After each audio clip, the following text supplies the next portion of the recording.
everyone. This is criminal profiler Pat Brown, and today I'm going to venture into the 1982 case or cases of the Tylenol murders in Chicago. Now, it's been, 1982. I can't count that. 40-some years, 43 years now, and it is an unsolved case. The FBI has their number one suspect they think did it, and a lot of people have other views on that. And we have a new Netflix documentary that came out in, when did it come out? Hold on a second. Let me find when it came out. It came out hold on a second. It came out, I think it was May, and cold case, the Tylenol Murders. And I did watch this, and it's interesting. It's not great.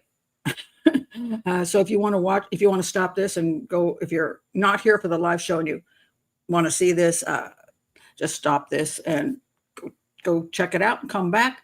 But I am going to explain a lot of what they talked about in this particular documentary. I'm going to point out, before I even start the show, the problem we often have with documentaries. Hey, but before I do that, because I should do the needful, which is, hey guys, I'm an educational channel, so I do really much appreciate all of your support. If you'd like to support the channel, please do click the link below and join Patreon. It's $5 a month. I have only one level, and I have 2 live shows a week you can come to and be a part of the community, and it's really nice. We get to know each other, and it really does help. And if you don't want to do that, don't worry. Please just subscribe to the channel, because all of my live shows do become public. There's nothing hidden, because I want people to learn things.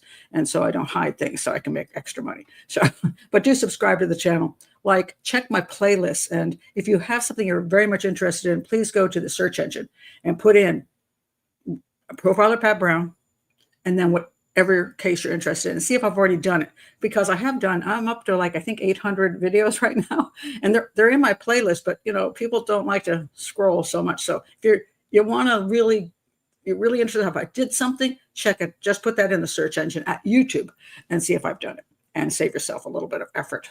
Okay, now I want to go back to, first of all, welcome everybody who's in the chat room. I've already said hello to a lot of you, and so I'm glad you're here. And you've come to a kind of a difficult show, shall I say. This is a warning. I should wave the white flag right here. Am I going to solve this case?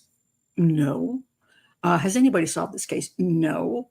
But what I really want to point out as we look at this case is the issues of motive, the issues of suspects, how they become suspects, and how the police and the FBI have dealt with the suspects, and also the issues of conspiracy, which is also in people's minds, is like Johnson & Johnson, massive drug company. Did they do the right thing by these murders? Did they try to cover things up so they wouldn't be sued, so they wouldn't lose? Well, I think they made, at the time, $500 million a year or something off of just Tylenol alone. It was like their biggest product. And, I have to admit, I'm not fond of Johnson & Johnson. I'm not fond of a lot of the drug industries and what goes on in that world. However, I also understand the point that anybody can be struck with this kind of thing, and the fallout can be horrific for any company, and also people sue like crazy, even if it's not their fault, even if they're like somehow adjacent to the crime, or, if they couldn't do anything about it, they're still sued anyway, and then they have to pay out big bucks. And so if Johnson & Johnson tried to protect themselves, I kind of get that. So, but I'm going to look at all the possibilities here. And I also want to look at, how do we look at the possibilities, especially documentaries? And so I'm going to start with that. So I did watch Netflix's documentary. There's other stuff out there already. And I'm watching this, and I'm like, they clearly, it's a 3-part series. So one of the things you have to understand about series is that you have to have a cliffhanger at the end of each part, because otherwise people are like, I'm done. As a matter of fact, being a channel, my channel, I do educational. I consider it educational. And I have people go, well, get on with it, lady. Why don't you just tell us what you're going to say? Why are you rambling? Well, it's because I'm trying to teach as opposed to just giving this specific thing or trying to keep throwing out exciting things so that you'll hang in. I don't do that. But obviously, documentaries tend to do that, especially if they are series. So they're going to put things out that keep you watching and clicking on the next one. And so they have their kind of agenda. And what I want to point out when you watch any documentaries, I'm not against all the documentary makers, but I want people to understand that when you're watching them, you have to know where they're coming from. Because same thing with reading books. This is a book, the Tylenol Mafia. You can tell by the title.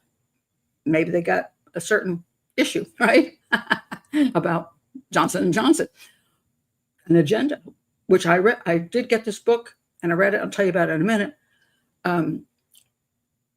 So you got it, but you have to understand people are always coming from a point of view. It could be a point of view of making money. It could be a point of view of they're angry about something. It could be whatever. The same when we look at crimes, the motives of crimes. And sometimes it's a multiple motive. Just because one motive is there doesn't mean there aren't other motives. Like I am an educational channel. People go, yeah, but you make money. You make these ads keep coming up. Yeah, because I have to survive too. I like to eat. It's kind of a thing I like to do. And so, yes, I want to educate, but yes, I do want to at least earn a living. If I'm going to work 40 hours a week on these shows. So people have multiple motives. So anyway, to the documentary, I want to point out that one of the biggest issues I have with documentaries is that they're controlled by the producers and the executive directors and all those people at the top. They're looking for something that will sell. Now, when they're looking for something that will sell, you all who know me well know I'm really anti-civilian jury system, a lay jury, as opposed to a professional jury system. Why do I say that? Because I call it 12 people off a bus stop. 12 maybe nice people off a bus stop, but you get 12 people off a bus stop who do not understand evidence. They do not understand psychology. They've had no training, and they go in the courtroom and they sit there in the jury box and they have these two attorneys from the prosecution and defense just trying to manipulate them. And then each one of them brings in experts who say the opposite thing for each side. And they won't let anybody testify, as an expert in the court unless they're really high up and they really know their subject. But they allow 12 people who know nothing about those subjects to then determine whether those experts are telling the truth or not. It's ludicrous. We have the same problem with documentaries. So producers say, I want to do a documentary on this. And they contact bunches of people, but they come in with an agenda. How are we going to make this interesting? And they sometimes are the ones who decide, like a lay jury, what's important and what isn't important. And as I pointed out in the recent Amy Bradley documentary, those people came in with their concepts. The producers and the jury said, "We're going to solve this case." No, you're not, you idiots. We're into this. We think we can solve this case. We're going to bring it back. Who are you people? You're not detectives or profilers. Why do you think you can solve this case? And in this, I see a similar thing, that they're coming in with their little idea. Now, I want to give you an example from real life. I was contacted once by a documentary company who was going to do a show for the Mystery Files, and it was going to be on Jack the Ripper. And they called me up and they said, "Hi, Pat, we think you're a great profiler, blah, blah, and we would like to appear on our show. What we're doing is a show that's based on, there's a Jack the Ripper. He's a guide. He does his tour guide, but he's been doing this for years and gives a very exciting tour of London and the different places where things happened, and people love him. He's really well known and well liked. Well, he over time came up with a theory about who the Jack the Ripper was. So they wanted me to come up. They told me what his theory was. They sent me the information over, and they told me they want me to come on the show. And I said to them,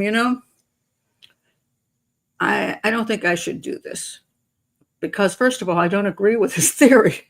And if I come on the show, I don't think it's right for me to come on the show and trash the poor fella, because I have a different theory. It's not like we're presenting all kinds of different theories and just kind of uh, like say 4 different people come and present 4 different theories, and we're not mean to each other. You got this guy, it's his show, and then I'm going to come on and go, he's wrong. That can't be right. And I don't think you want me to do that. So I just think you just better let me off the show. And they asked me what my theory was. And so I forwarded my theory, and I ended up doing the show as the host and profiler of the show. They fired the poor fella, and I still feel kind of crappy about that because they liked my profile way better than they liked his. They thought mine was more rational. But I did feel bad for him because, I didn't want to steal the show up from him. It wasn't any of my idea. But then again, look at the producers. I managed to convince the producers I was smarter or better or more right than the other fellow. But in reality, do they have the ability? Do they have the background to determine that? So this is what we see with a lot of documentaries. Just want to point that out so that when you go and watch a documentary, the people who are on the top deciding what is presented, they're doing what a jury does. I think that guy sounds smart. I think we should present his theory. And we don't know if it's even true. They may not be able to analyze it to that level. So always go in with a grain of salt on documentaries. You can learn from them, but just don't be taken, by things. I'm going to check your comments before I go to I want to talk about the Tylenol Mafia before I continue.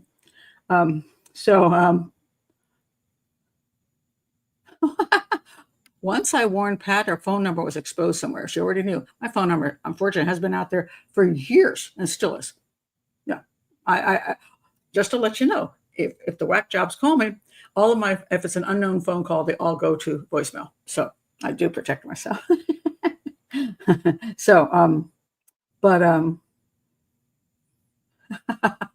That's when Christoph says, I always think of you now when I walk past a bus stop with about 12 people. 12 maybe very good people, but would you just grab those people off the bus stop to have them tell you what's wrong with your car when none of them have ever done mechanic work? That's the problem. But anyway, I want to go to Tylenol Mafia, but before I do that, in case some of you say, I don't even know what the Tylenol murders are, let me just read you the smallest Wikipedia thing here, and then I'll get into the depth of it. The Chicago Tylenol murders were a series of poisoning deaths resulting from drug tampering in the Chicago metropolitan area in 1982. The victims consumed Tylenol-branded, I forgot how to pronounce that now, acetaminophen capsules that had been laced with potassium cyanide. At least 7 people died in the original poisonings, and there were several more deaths in subsequent copycat crimes. At least, now mind you, I also think this particular Wikipedia version is a little off, but it's just useful. No suspect has been charged or convicted of the poisonings as of 2025. But New York City resident James W. Lewis, and I'll get into who James Lewis was, and he was the main focus of this documentary, was convicted of extortion for sending a letter to Tylenol's manufacturer, Johnson & Johnson, that took responsibility for the deaths and demanded $1 million to stop them. The incident led to reforms in the packaging of the over-the-counter drugs and to federal anti-tampering laws. And that is all true, because if you were around in the 50s, 60s, 70s, whatever, and you could get the caps off of your bottle like this, children could open up the bottles. Elderly people with arthritis could open up the bottles. Now you get a bottle and you're like, oh man, I got to get an axe out, hack my way into the damn bottle. But this all happened because of the Tylenol murders, that they started packaging the bottles with a triple layer of protection so that it was impossible theoretically to tamper with. And actually that wasn't true. It was difficult to tamper with, very difficult. Could it be done? Possibly, but no. So you had a solid plastic bottle. Then you had, how did that work? Then you had a seal over the lid, and then you have, I've forgotten how the whole thing works now, but there are 3 layers. And it's so tampering with it and putting it back together. In other words, if you managed to open up the bottle and you tampered with what was inside, you couldn't put that back together again to look like it had been touched. That was the whole point. So that then it would be noticeably tampered with, as opposed to somebody would buy it and go, because if you pick up something off the shelf and it looks like it's been tampered with, you're not going to want to mess with that, right? I mean, if you buy some food and the package has already been opened, you're like, yeah, I'm not doing that. So you don't want to open up a bottle and so you see a rip in the thing. You're like, I'm not taking those drugs. I don't know what's in there. These days, you know, you could be dead in a minute, but not from potassium cyanide, but they could put a fentanyl in it, and you could be dead from that. So just to point out, the reality of tampering with things is still in society. So a lot of people think, oh gosh, we solved the problem. No, fentanyl is the biggest issue we have right now, and fentanyl has been added to so many things, and so people die from that in seconds, not realizing that there's fentanyl involved. So it goes on. Tampering continues. So pretty nasty stuff. So just checking some of your comments here. Oh, the Halloween candy. Well, the Halloween candy thing, that's what started. People became terrified that the children would go out and then receive poison candy. And that's when it started that nobody, like you couldn't bake cookies for the children anymore because it might be tampered with. And so you had to go, then everything had to be sealed, overly sealed so that children wouldn't be harmed. My theory on this has always been, I don't know why you're going to strangers' houses, I would never let my kids go to a stranger's house to receive any kind of anything. Would I send it to my best friend's house to get some candy? Yeah, and cookies. I don't care what you make from. I used to run a Halloween house every Halloween. It was actually I used to do a fairy tale house, and I used to do all the different fairy tales. I did the whole house in fairy tales. And children came in. I had like a couple hundred kids would come. And I always had food out on the tables that I prepared myself. So a whole bunch of kids could have eaten poisoned cupcakes and poisoned cookies because I made them. I didn't serve them stuff from the store. And so, but yes, it has gotten to be, people are very paranoid now. It's very annoying sometimes when you go to an event and they say you can't bring any home baked goods anymore. You have to bring only stuff that's purchased from the store. So all the food is crap. Very annoying. But the razor blade issue. Yeah, that was always a scary thing. The thought of, you bite in and that's horrifying, I mean, so there was a lot of fear. And the thing today is, which I want to point out, which you're going to see, though there's a good point. We can't live in fear of everyone possibly poisoning us. Oh, yeah. And the thing is, when you solve one problem, you can do it another way. I hate to say it, but when somebody wants to do you in, or somebody wants to do some people in the public in, it can be a shooting mass murder. It can be a stabbing mass murder. It can be a poisoning mass murder. It can be a guy driving a truck through a parade. It can be any of those things.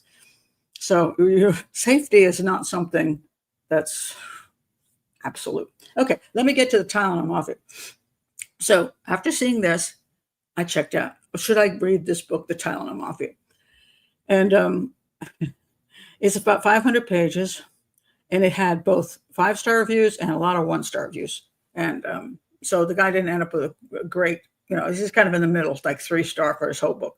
And I being an author, I know what that's like, where you get people saying, it's a great book, Pat. And then some people go like, you're a piece of crap. You wrote a garbage. They give you 1 star and they ruin your rating.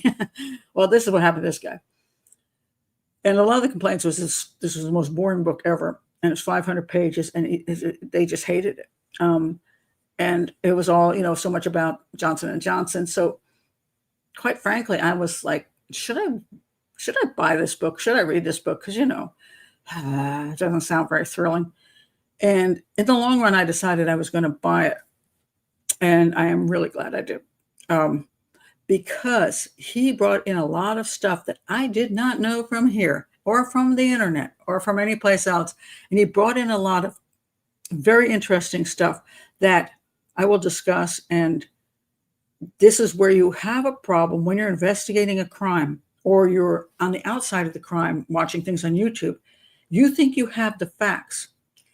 But if they leave out one thing, then you go, if I'd only known that. And this has happened to me when I've gone to work on actual cases where I've been told certain thing from, the family said, oh, this is what happened, blah, blah, blah. This is who did it, whatever. And I get into the police department. I start looking at the police files. And I look at the photos and I'm like, oh, that changes everything, because the family didn't tell me that. Maybe the family didn't know that, But because I didn't know that, they thought this way. But when I see the information in front of me, everything would change. So that's kind of what happens with this, where there's things that he brought up that make me go, not so sure about things now. So, but, so anyway, all right, that's that. Now let's get to, I also want to say to you guys, just to be fair, um, is it, there's so much information. I've got so much crap over here. You know, my pictures that I can't find. I'm not going to find them today. And it's so convoluted. It's a little hard to work through. So please do have a little bit of patience as I lose my mind trying to present this to you, because as you know, I don't edit my shows and I don't spend 50 hours putting the show together or 200 hours. So I'm here to teach you how I would go through something like this, how I would think through it, and what I would learn as I'm going along. So you're definitely getting that today. All right. So now, I'm surrounded by Tylenol. That's kind of scary. Anyway, okay. Now, I'm trying to think of where I want to start. Let me tell you about the first victims of the crime. Yeah. Okay. I'll try to tell you about the first victims of the crime. It is a very difficult thing to follow as far as timelines go and all of that.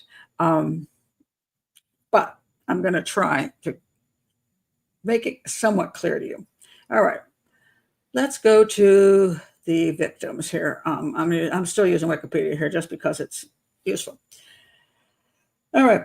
So on September 28th, 1982, 12-year-old Mary Kellerman was hospitalized after consuming a capsule of extra-strength Tylenol. She died the next day.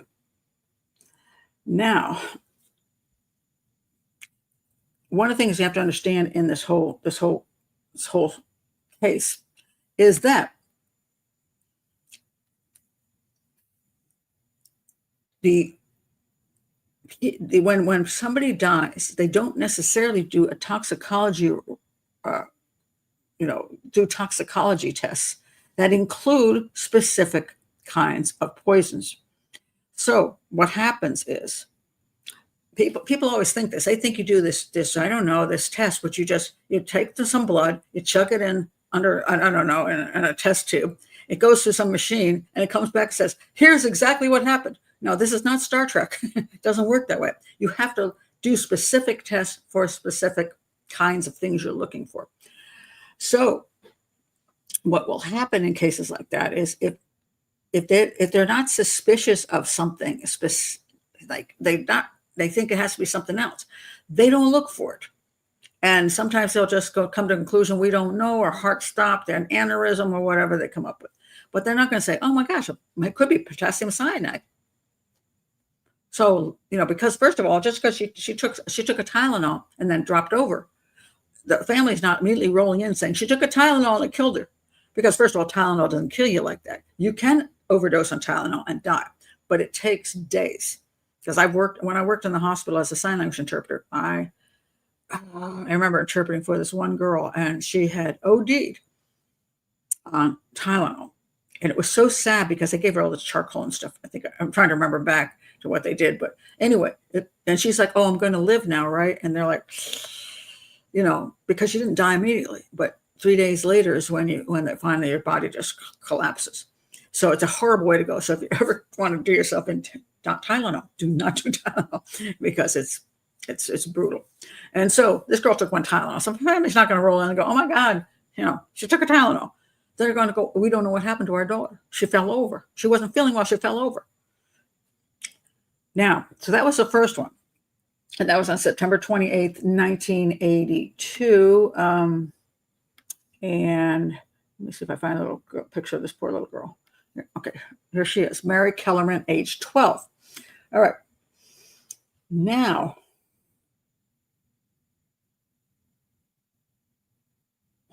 I'm trying to get this straight here. All right. On September 29th, that's the next day, 6 other individuals consumed contaminated Tylenol. And I want to mention Mary Reiner first. Mary Reiner is this woman. Now, she was a mother of 4 kids. She took Tylenol. She fell over, and they took her to the hospital. She died. And the thought was it was an aneurysm. Now, little Mary Kellerman might have never known what killed her and never thought much about it. And then you've got Mary Reiner. Everybody's named Mary in this story. So it's confusing. She would have just maybe an aneurysm, maybe this, maybe that, but nobody's checking for, because just because one girl dies over here who's 12 and one woman dies over here who's got 4 kids, what's the connection? There isn't one. So they're not looking for a connection. But then this happened, and this changed everything. So this family, these are the Janices. There's Adam, Stanley, and Teresa. Okay, or Teresa. I'm not sure how it's pronounced. This is what happened. So, okay, let me find the story on that. Wow, they don't even bother to put it in here. Come on now. So that's the most important part here. Interesting. Oh, Wikipedia sucks today. Anyway, let me look at my notes. So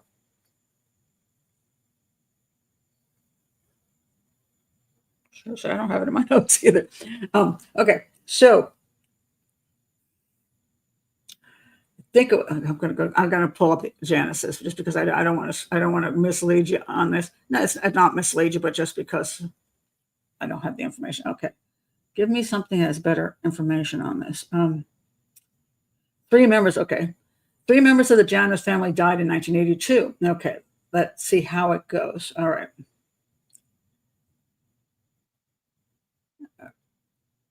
I'm trying to find where they. Okay, so this is what happened. Adam Janus was okay. We're talking about the daughter now. I mean, or the niece, but we're not. Okay, he was a healthy 27-year-old mailman. He wasn't feeling well when he woke up for work 40 years ago, so he unknowingly bought tainted Tylenol at a Jewel Osco store in Arlington Heights, Illinois. The Jewel store is going to come into play here. So it's like there's one, I think there were some found like at Woolworths and then Jewel store. So these are different places you just go shopping at. So he came home and he collapsed later at home. So they take him to the hospital, and they told the family he died of a heart attack. And they were like, what the heck? The guy's like he's 27 and he does, he's a mailman. I mean, he's in good shape, and what the heck? Now, can people die of a heart attack at 27? Yes, they can. So it's not entirely ridiculous. Also, just to understand that a lot of times when you die, your heart fails at some point. Then they go, oh, you had a heart attack. Your heart failed. Didn't tell you why your heart failed, but, your heart failed. So anyway, at the first, the family was told Adam's heart failed. And after they wept over his body, they left the hospital. Okay. Now, so this was, so we got, wait a minute. This picture. Adam is, I guess, on the left. Yeah, Adam's on. I'm trying to look at the pictures here and see who's who. I think in the middle is Teresa, and then I think that's Stanley on the right, but I'm not sure if I got it backwards or not. This is not labeled on my picture. But anyway, the other two, they were newlyweds. He was 25, Stanley was 25, and his newlywed wife, Teresa, was 20. They went to Adam's house afterwards. The tainted bottle of Tylenol was still there, and they weren't feeling well. They were like, stressed out and depressed and all this stuff. So they took the Tylenol bottle, and each of them took a couple pills because they weren't feeling well. And that was it. They died on the spot. Now you can't go and say Adam had a heart attack and the other 2 had heart attacks too. No, something obviously was up about that 3 members of the family, one already had died, and then time goes by, 2 more die, and they came in and they looked at the I think a public health nurse in here. She came in and looked at the Tylenol bottle, and she counted how many were missing, and she found there were 6 missing from the Tylenol bottle, 2 for the first guy, 2 for the next guy, 2 for the wife. 6 all had taken Tylenol. Therefore, because of that, and this is very important, and when you're talking about investigations, they had proof that something was not normal. Something was completely amiss. So the 2 Marys, may have just been buried, and everybody's like, I don't know whatever happened. But because these 3 died, there was no way around the fact that something had happened there. And then they tested for potassium. They tested, because they looked at, there was when the symptoms that they had when they were dying, then they went to different people, professionals on that. And guy says, like, it sounds like potassium cyanide to me. Then they tested for potassium cyanide. So somebody had to come up with the idea it was potassium cyanide. Because he actually said in the show, he said, he was going back about what happened. He's like, it was like the spy movies, when they take that, that, and they've been caught and they don't want to give up the information. And they take the potassium cyanide. He said, just like a spy movie. And that's what it was. So now they had clearly knew these 3 had died of potassium cyanide. So now you can go back and say, what did she die of? Oh yeah, potassium cyanide after taking a Tylenol tablet, a Tylenol capsule, and the same for her. So there you had the first 5. Then you had more that died. And at this point, the news was saying, don't take that, don't take a Tylenol, don't take it. It was extra strength Tylenol, by the way, it wasn't the regular Tylenol. And one of the suspects later says in the video, even says, well, I didn't say it in the video, but he was been interviewed by FBI, and he's like, well, maybe the guy didn't want to put the poison in the regular Tylenol because that's what you'd give to a child. That's interesting. Not a bad theory there. It's like, hey, extra Tylenol will go to adults. I don't want to kill children. So keep that in mind. So anyway, those died. And then let's see who else died. Then Mary McFarland and Paula Prince also died in Chicago. And we have, so I have their pictures here. I think this is that Paula Prince would be the flight attendant. They actually saw her in the store buying it. They actually had video, which is amazing because how that doesn't happen back in the day, but it did happen even in 1980s, which is pretty amazing. Let me see if I can find the picture here of her in the store. Here we go. And there she is buying. She's on the left, and then there's this guy. Now I'll tell you about this in a little while. There's this guy staring at her from afar, and this is the suspect the FBI are still thinking is the guy who committed these crimes. And he's staring at her as she's buying the stuff. And I'm like, if that guy had put poison Tylenol on the shelf, he would have gotten the hell out of it. He's not going to wait to see who buys it. He's going to stand there and wait to see, is somebody going to get that one thing I just put on the shelf? Let me just stand here for 3 hours. That's a stupid. So I never thought that wasn't very convincing to me. It's probably just some guy who's shopping in the store.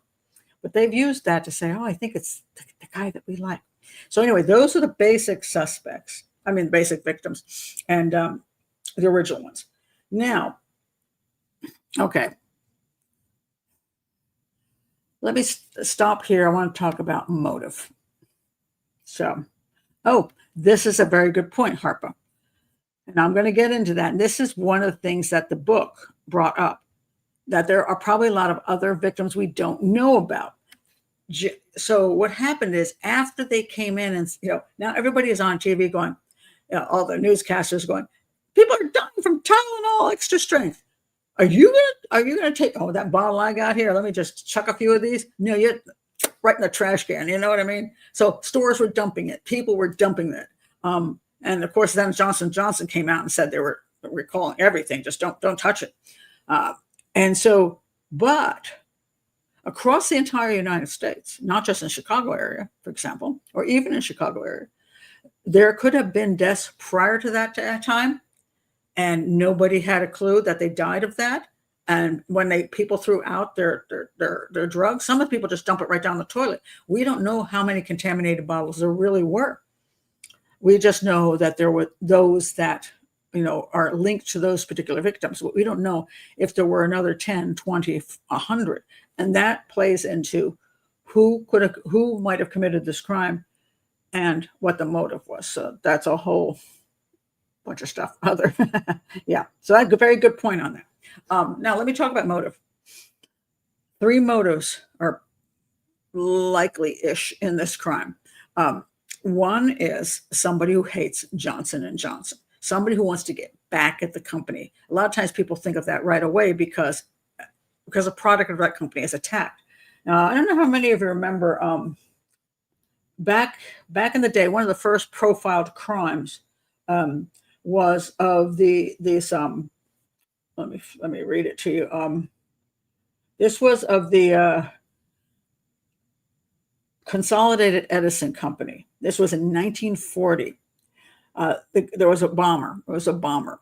And the first bomb was left at a business premises at the energy utility Consolidated Edison in November 1940. It was a pipe bomb, but it didn't detonate. So I got lucky on that. And a note was on the bomb saying, "Con Edison crooks, this is for you." All right. Right there, you kind of have an idea what the motive is. Con Edison crooks, this is for you. It seems kind of obvious, right? A year later, a very similar device was discovered, and it had been constructed by the same person. And the location of the device indicated the bomber was probably en route to the Consolidated Edison building once again, but for some reason decided to abandon the plan, and the device was just left there on the street. 3 months later, the bomber sent a typeset letter to the police, and it says, "I will make no more bomb units for the duration of the war. My patriotic feelings have made me decide this. Later, I will bring the Con Edison to justice. They will pay for their dastardly deeds." Again, obviously pointing at Consolidated Edison. Then he didn't make a bomb for 9 years. Then in March 1950, a third unexploded bomb was discovered, and it was felt it was never intended to go off. In other words, he's just trying to scare everybody and make a point. This was merely the calm before the storm because a fourth bomb did explode at New York Public Library, followed by another one at Grand Central Station, which is interesting because now it's not just a Consolidated Edison. Anyway, it was profiled by a guy named Dr. James Russell. I'm sorry. That's not correct. Brussel. I'm saying his name wrong. So they brought in Brussel, Dr. Brussel, who was a psychologist, and they're like, "Who do you think did this?" And he's like, so he said it's a male, which makes sense. People put together bombs are usually male. Most of it was just common sense, but common sense by somebody who has some familiarity. And he said male, a former employee of Consolidated Edison, because he's really pissed at Consolidated Edison. And he said also he's foreign, and that had a lot to do with his language of writing, and he also the way he wrote his letters. And his formality of the way he spoke, he thought it was formal English, which was not normal for an American. So he said he's probably foreign born. And then he gave him some things that he likely unmarried, living with female relatives. Usually, in other words, some guys got issues, which is what you throw out all the time. Sorry.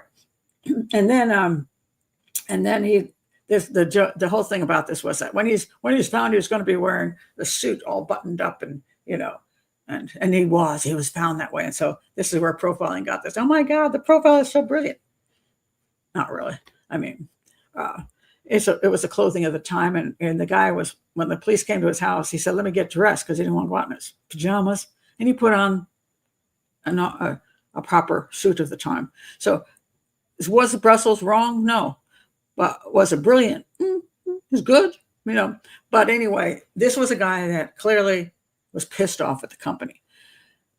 So is somebody pissed off at Johnson and Johnson? And why would they be pissed off at Johnson and Johnson? So there's only 2 possibilities there. One is that they work for Johnson and Johnson and thought they got screwed over, that Johnson didn't treat them right, or they thought Johnson & Johnson's products harmed them or harmed their family.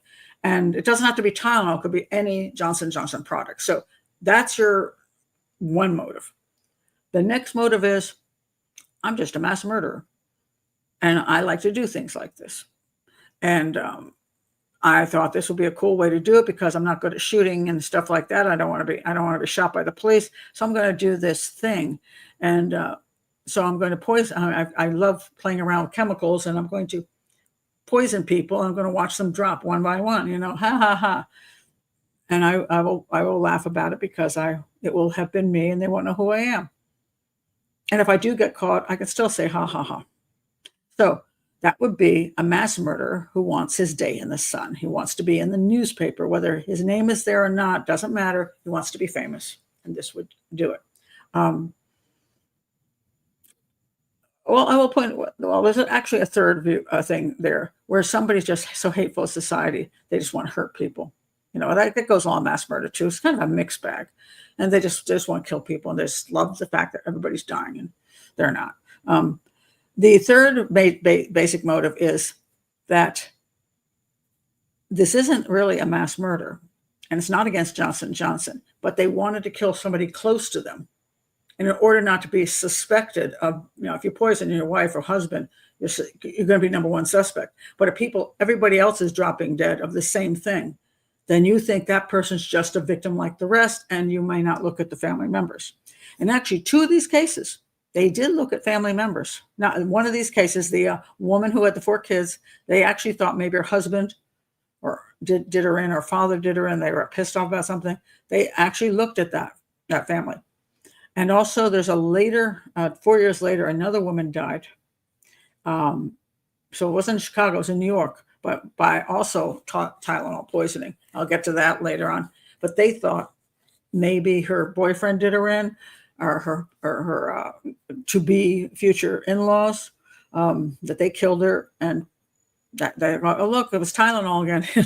So one of the things you're always going to have to look at is this just a cover? Are the extra people just a cover for the person you actually wanted dead? It's the same thing that can happen in a shooting. If you don't know who the shooter is, let's say a woman is drinking at a bar one night, and a guy comes in, he shoots up the bar, and he kills 5 people in the bar, and she's just one of them. Was it her boyfriend who wanted her dead and just took out the rest with her, because then it looks like a mass murder and he's not, finger's not going to be pointed at him? So you always have to look at whoever the people are. You have to look at who's nearby to see whether they are actually the target. So those are the 3 basic things: anti-Johnson & Johnson, anti the world and wanting to be famous, and killing somebody near to you and using the other murders as a cover. So they looked at all of these things for sure. And as whatever, and this is a problem, because when you go to profile the crime, which by the way was profiled by John Douglas, FBI profiler. Let me see if I can find there were some weird things about his profile, which I'm like, I don't know. They put it in the documentary, but I don't even know if I believe it, because I don't even know if he's that bad. So, because I'm not a fan of John Douglas and his profile, I'm not. Hold on, let me see if I can find it, and this may take a second here, because I gotta scroll, because I don't know where it is. I took so many pictures of this guy's book, but I want to read it to you. Oh, maybe I put it here. Oh, maybe I actually put it in. Maybe it's down here. Yeah. Oh, maybe it's this. No, wrong one. Sorry, don't look at that yet. Okay, wait a minute. Where is it? Hold on a second. Oh.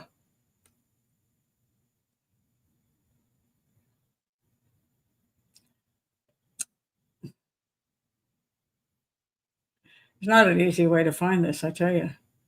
Okay, where is it? Come on now. Where's my... Shoot. Yeah, I'm failing again to find my picture.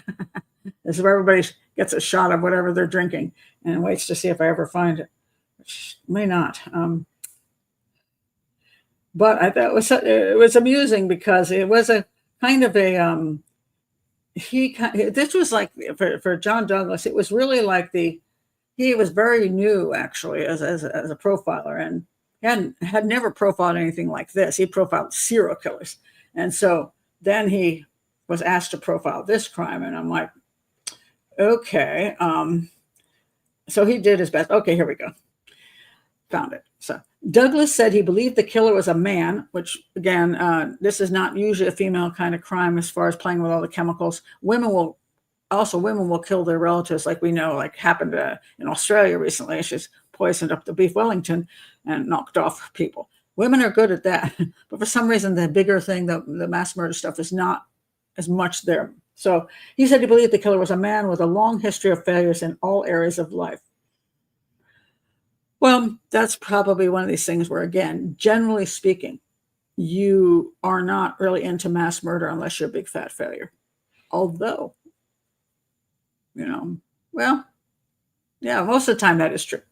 And he would probably have a record of complaints of injustices against him. Now, when he's talking about that, which I don't necessarily disagree with either, he may not feel there's injustice against him from the company, but he may feel that the whole world has been unjust to him. A lot of mass murderers feel that way, like, I was bullied, nobody liked me, they did this, they did that. They just blame everybody else for their pitifulness. And sometimes, they have had a shitty life. So, sometimes you're like, oh, I kind of get it, buddy, but you can't go out and kill people.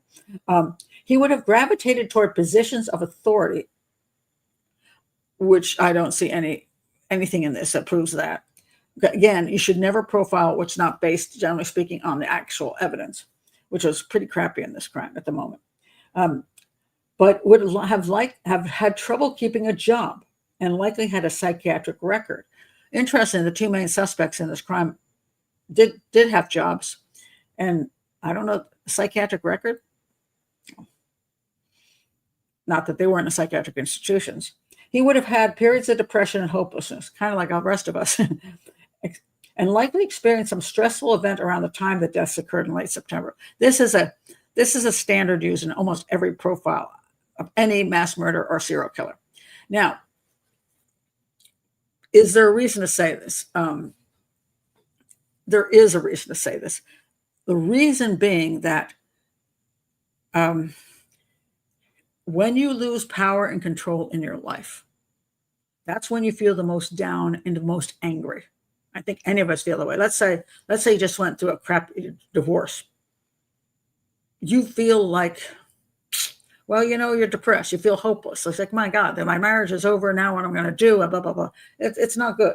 You've had some stressful event. That's a stressful event. And then you're kind of angry and frustrated and maybe don't give a crap about other people as much as you used to. People lose their jobs.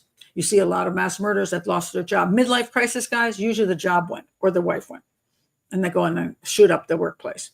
High school students, they finish high school, they're still losers, and they can't get a job. They can't get a girlfriend. They'll shoot the place up. So a lot of times it is a stressor.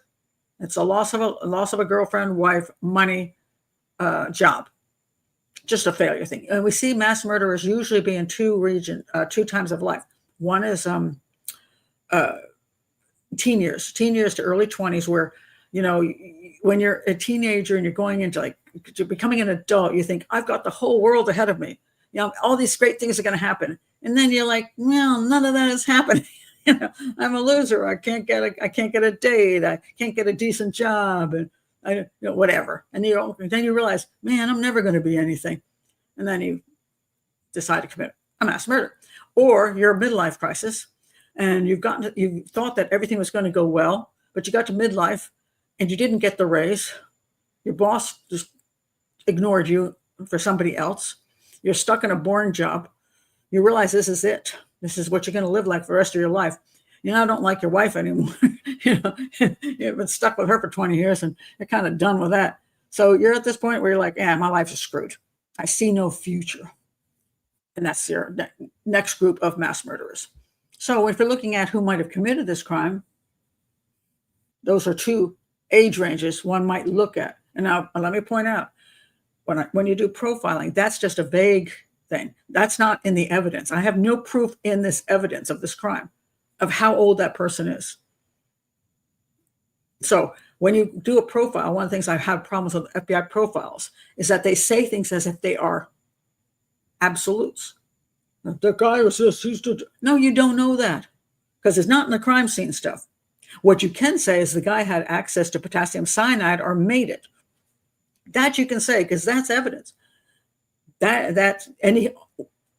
So that's one piece of evidence you absolutely know. Now, the next problem comes down to when you're talking about this particular crime, as far as evidence goes, is many think the FBI, and I'm going to point out this major two suspects, is did the guy have to be in the area when these crimes went down? In other words, if somebody walks in with a gun and shoots up a school, you know the guy was in the school. you know he was in the area because he shot everybody with a gun. You see him on the video. But this is a distant crime. Theoretically, he could not be there at all. Somehow, he could either this could have happened. The contamination of the Tylenol could have happened from some other place and been brought in, or he could be walking into the stores and putting the poisonous Tylenol right on the shelf. One or the other. So then you have to say, if you're doing a profile, here are the possibilities. Here's what I know, but here are the possibilities. And then if you're looking at the personality issues, those get really sketchy. And you got to be very careful when you go for race, what sex a person is, and what the personality is, and what their lifestyle, what their life has been like. Don't make up a whole bunch of stuff like he lives with his mother, has a dog, a knife collection, drives an old car. I mean, if the guy's a loser, probably does drive an old car and lives with his mother, but you don't know that from the crime scene. So you got to be very careful. And then he says, he would also be talkative about the news story to anyone who would listen. This is a garbage statement. I've heard this over and over. This one I totally disagree with. The concept that anytime somebody commits one of these crimes, you can't resist talking to everybody and their brother about it.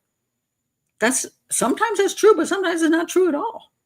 It isn't. The guy just closed mouth and goes sailing on his life and never confesses, dies on his deathbed, still doesn't confess. So that's just a made up thing. Then there's a whole thing about, he'd be at the grave site. This is another one that's promoted all the time. He'll be at the grave site so he can, I guess, go ha, ha, ha, everybody. And then so the police always show up at the grave site and they're always looking through the crowd to see, taking pictures of everybody. And for most of the time, I can think of very few cases the guy ever went back to the graves. He's usually like, I'm done. I don't give a crap. So I think that's one of these big falsehoods that just drives me nuts. But let me see what, so supposedly also was said. I think I wrote this down from the show because I thought it was so weird. That he supposedly, and I don't know if this is true, so maybe I shouldn't even say it. Maybe I'll put this on here. Because I just thought it was like so ridiculous that I'm like, seriously, you said that? Here we go. Okay. This supposedly is part of John Douglas's profile. I absolutely cannot prove that. But it said, I think it did say it in the show. The person probably had a history of abusing animals. Now they say it's about serial killers all the time. They abused animals, and they, the triad thing where they wet beds, they abused animals, and they set things on fire. Now, all of those things are possible simply for the fact that these are things a young person can control. You want to do something to piss somebody off? Well, piss in your bed. You piss your mother off, and then you burn down the neighbor's shed. That's fun, and you don't have to go very far. You see a stray cat in the neighborhood, kind of goes, meow, meow, put a cherry bomb on its paw and light it, and isn't that funny as it hops away? Yeah, you can do that because these are things you can abuse and feel power and control over. But it doesn't mean it's true, because there's a lot of serial killers who've never wet the bed, serial killers that never lit anything on fire, and serial killers that love cats, So it's just kind of eh. And then, this I don't know. This is this random part of the profile. I just don't know if there's any proof of this, because if it is, it's the stupidest thing I ever heard. The killer would gravitate towards someone who had gray hair and wore a blue suit with a red tie. What? Let me read that again. The killer would gravitate towards someone who had gray hair and wore a blue suit and a red tie. If that was in a profile, you fire that profiler. I don't know. I don't know if it really was, but that's the stupidest thing I ever heard in my entire life. Just have no clue. Why would they gravitate toward the stupidest thing I've ever heard? So, profile wise, take your meds, Douglas. um, this is a good question, Carla. Is a Tylenol killer considered a serial killer or mass murder? In theory. Okay, so if the person basically, it's just tricky. It is tricky because if the person did all this, let's say the person was in Chicago and went to all the stores and changed out the Tylenol to a Tylenol that had the cyanide in it, and he was expecting a whole bunch of people would die in a short period of time, that would be a mass murderer. A serial killer usually wants to enjoy, and I do say enjoy. He's like, I want to have this moment of power and control and this big cheap thrill. And look, here comes a jogger down the path. And he jumps out and he rapes and murders her and he goes home happy. But that takes a lot of work, generally speaking. I mean, it is a lot of work. And then he's satisfied for a while, in theory. Now, there are some serial killers who act, do more murders close together. But a lot of them, once they get that done, they go back to their lives. They try to get a job. They try to get a new girlfriend. And they may be 6 months, and then the new girlfriend dumps them, and that event happens, and they're all pissed off again. And I want to feel good again. And just like somebody falling off the wagon, instead of, not drinking anymore, hey, I don't want to drink anymore, but now I just lost my damn job, so I'm going to go hit some scotch, that kind of thing. That's drug addicts, alcoholics, serial killers, same kind of thing, that you fall off the wagon because you don't feel good enough about yourself. So if he did this over time, or somebody did this over time, contaminated Tylenol over time, then it would be more of a serial killer thing than a mass murder. But we don't know because it's a little confusing about exactly what happened and how, where the Tylenol was contaminated. It gets a little confusing. So, yeah. Carla says, I think that if the contamination was done all at one time, there would be no cooling down. That would be correct between murders, which I think is a definition of a serial killer. Yes, a serial killer, there's three basic things: mass murder, serial killer, and a spree killer. Sometimes they're confused. So a mass murder definitely wants that moment in the sun, and tries and does it in a bunch of people at the same time. Serial killer wants those moments of power and control with the cooling down time. It's not really what's the terminology? Cooling down. I don't like the cooling down terminology because he's not cooling down. Basically, he's satisfied. He's satisfied. So he's like, I'm good, until he doesn't feel so good anymore. Then he wants to be satisfied again. So then a spree killer is somebody who usually is something that starts it, like he kills his wife and then he realizes he's going down and then he needs to leave town. So he jumps in his car, but there are people are looking for him. So he jumps out of the car and he carjacks somebody else and kills them. And then he goes to somebody's house and he shoots them all because he needs their money, that kind of thing. That's a spree. Starts out with one event and turns into a nightmare for everybody else. So, yeah, I just talked about that recently at the Nova Scotia spree murders because the guy just, my God, he just kept going and going and going until finally, crazy. But he didn't start out with the intention of killing a whole bunch of people. So, but that's an excellent question.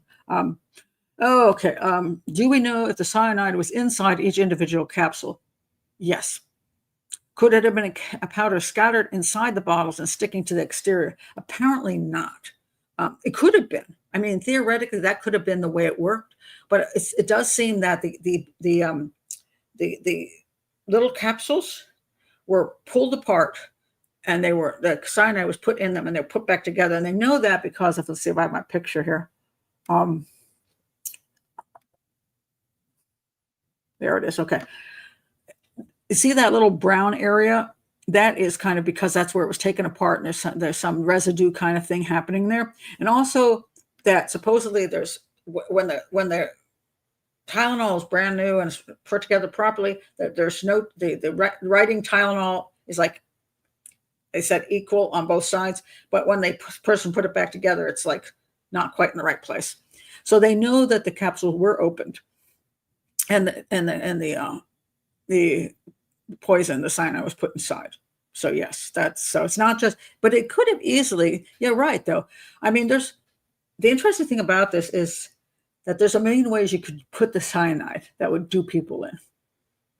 You could, like I say, just dump it into the darn bottle. And when the person goes like this, of course, the theory is, oh, then they'll see that there's something on their hand, which then their hand would become poisoned, but they might not die from it. But so I guess they wanted those people to swallow it. So that's why it wasn't just placed just in there when they would shake the bottle and it would come out. So they wanted people to swallow it and die. So it was purposefully put inside. So very good question, though.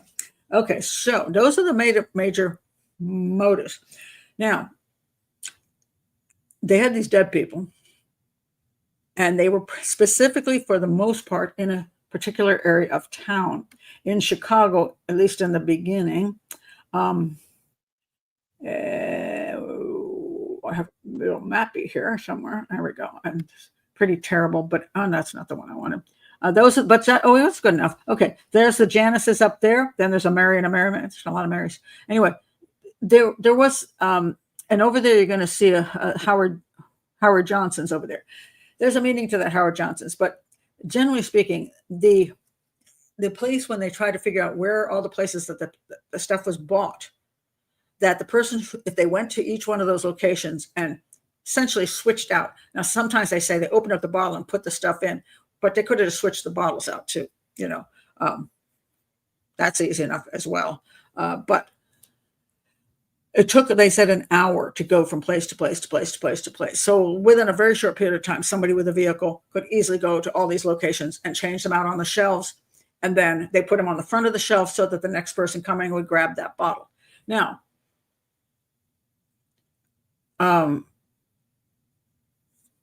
if we think about it, just because you buy a bottle that's on the front of the shelf doesn't mean you're using it that day. I have stuff that I pick up because I'm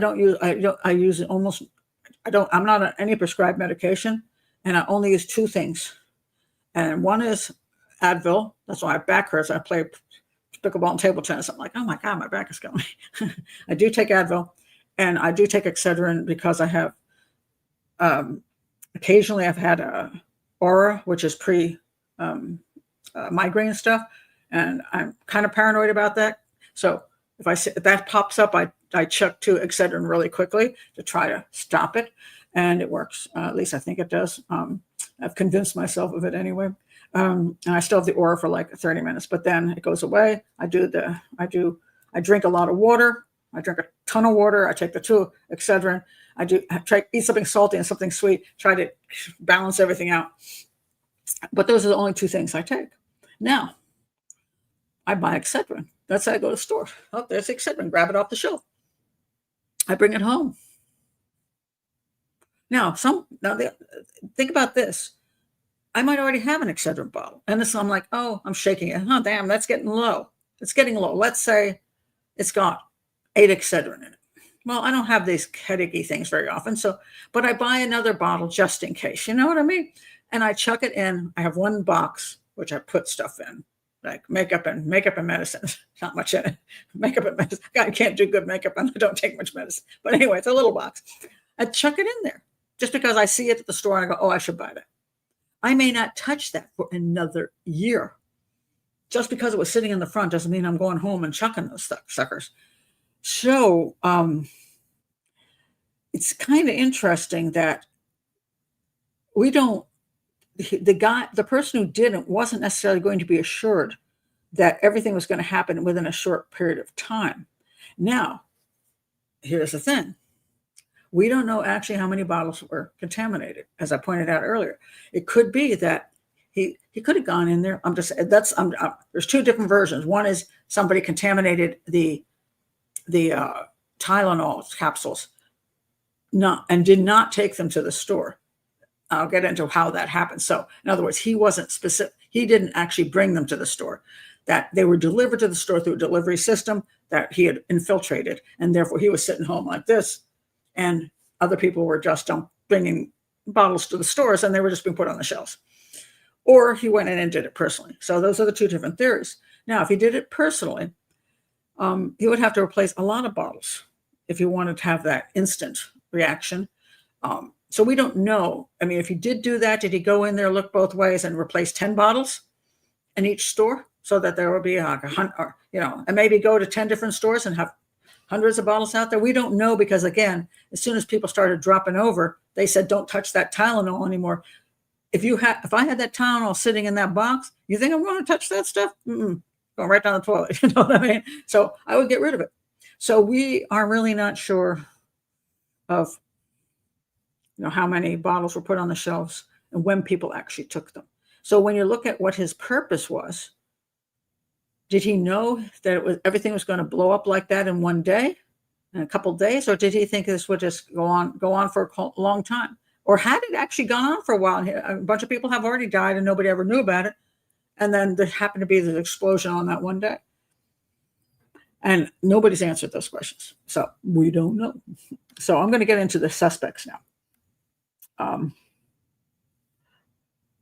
Yeah. So this is what the book that I read gets into the whole delivery system, as far as how that stuff gets into the stores.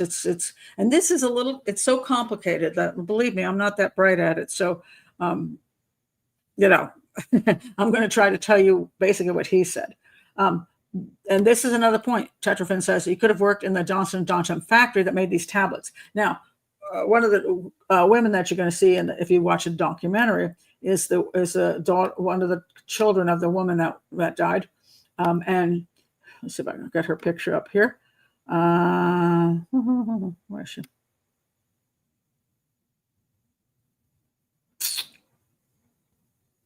Oh, I had a picture of her. I really did. Where'd she go? I've lost her. Darn it all. Yeah, I've lost her.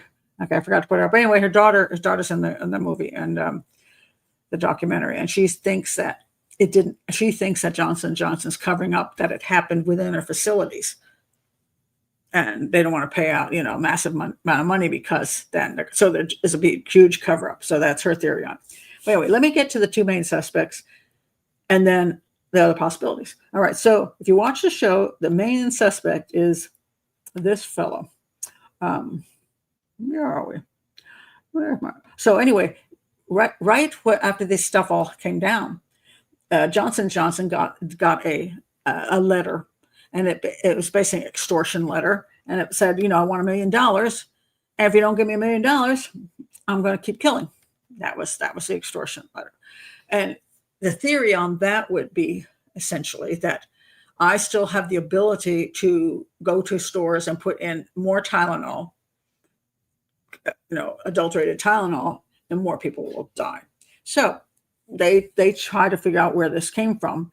And so it turned out that, let me see if I can figure out the details on that because it was a little confusing. All right.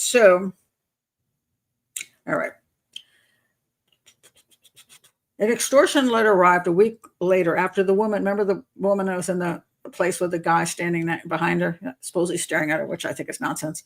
Anyway, a letter arrived, and they linked it to a guy named Robert Richardson, and he lived in the north side of Chicago. But his real name was James Lewis. Okay, so he had a bank account. They said, send this money to this bank account. The bank account was connected to this Lakeside Travel. And it turned out this guy worked for Lakeside Travel who wrote this. Because they analyzed the writing, and it was like real clearly matching the writing. And so he also wrote letters to the Chicago Tribune. He was big into writing letters. And but the bank account wasn't going, the money wouldn't have gone to him. It would have gone to his boss, who apparently he was all pissed off about. So here you got a little revenge thing going there. So his whole thing was, I'm going to have the police go after my boss, ha, ha, ha, basically. So anyway, they found out it was this guy, Robert Richardson. They went looking for him, and they found out he went by the other name, James Lewis. And this is a guy you'll see all over in the documentary. And this is a picture of James Lewis at the time, or Robert Richardson. We'll call him James Lewis because that's what the thing is about. and you see that guy in the store. Oh my God, he looks just like James Lewis. Not really, but okay. So anyway, here's James Lewis today. And he says, he's in the documentary, he says, but I wouldn't hurt anybody. I don't know. You want to believe that one? Believe it. And then he's all smug. Oh, look at me opening. I'm opening Tylenol things. Anyway, so they had to track the guy down, and apparently he sent this letter, and it showed that he was in New York and not in Chicago. They went to New York, and they found a guy, and so it was pretty cool. They actually was that they thought he might be interested in the Chicago Tribune, so they went to these libraries, and the librarian actually identified the guy, and so they found him, and he was charged with extortion, which is reasonable. So, but as he says, he doesn't. He thinks that was kind of mean. Why did he think it was mean? Oh, so this is some. Oh, I'll get to that in a minute. What does he say here? It was just a piece of paper. And here he said, "Oh, not that one. Just a piece of paper. Maybe you could get a paper cut." This guy, what a psychopath. Okay, just let you know, one of the problems you have when you're investigating cases is that you can run into a whole bunch of psychopaths, and they're all liars, and they're all squirrely, and then you're trying to figure out, since there's more than one of them, and they're willing to do all kinds of weird things, did they do this weird thing? So here you got a guy who sends this letter to extort Johnson & Johnson, but he's not even getting the money for himself. He's just trying to piss off his ex-boss. The guy's like, weird. But anyway, you say, well, what kind of guy is he? Well, let's find out what kind of guy he was. So this is his ex-boss. That's the one he's trying to do. And anyway, what's it? Oh, so back apparently a number of years back, 1978. So we're talking about 4 years prior.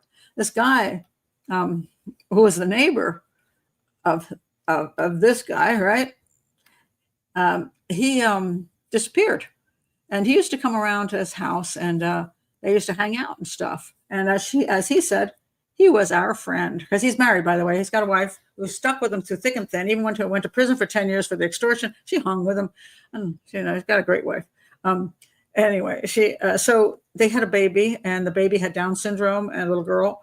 And at 5 years old, she had multiple heart surgeries, and then all of a sudden at 5 years old, she just keeled over, and whatever heart surgery thing she had failed. By the way, it was made by Johnson & Johnson, so that's one of the reasons he became a suspect in the FBI's eyes.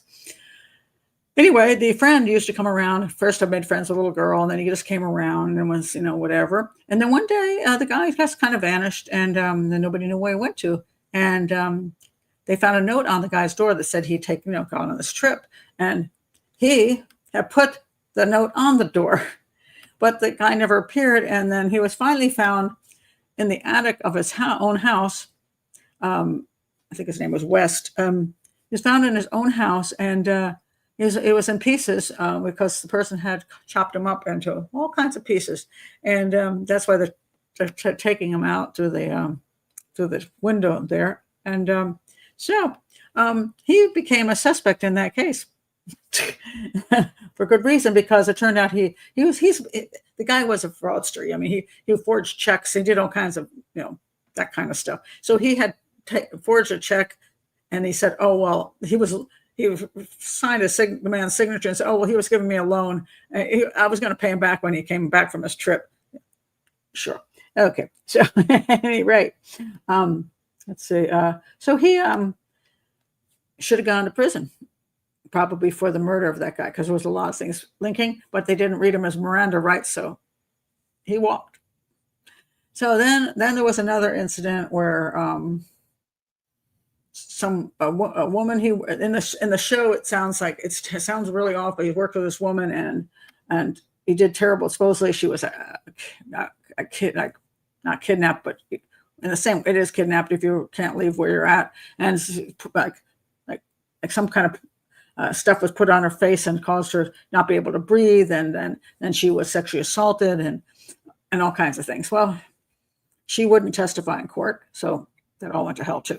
So he did go to prison for 10 years for the extortion, but the other two crimes that I'm pretty sure he killed the guy.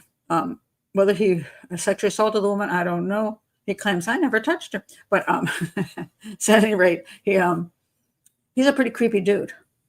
Okay, pretty creepy. I will say he's a psychopath. But did he commit, as they keep saying in the show, that he's the number one suspect for committing this crime? Well, they had a major problem. This is the major problem that they had. So the bottles arrive in the stores on those particular days. You see where the little lines are. Those are they're arriving. Then the victims purchase these pills, and that's starting on. You can see where it's starting. Now the problem is, you see those 2 tickets? He had left town prior to the bottles arriving in the stores. He was not in town. He got 2 tickets, went to New York with his wife, and stayed in this cheap hotel. And I think they pawned some, like their wedding ring or something, to be able to pay for whatever. I don't know. Now the question is, why were they running? And the theory could be that he had planted the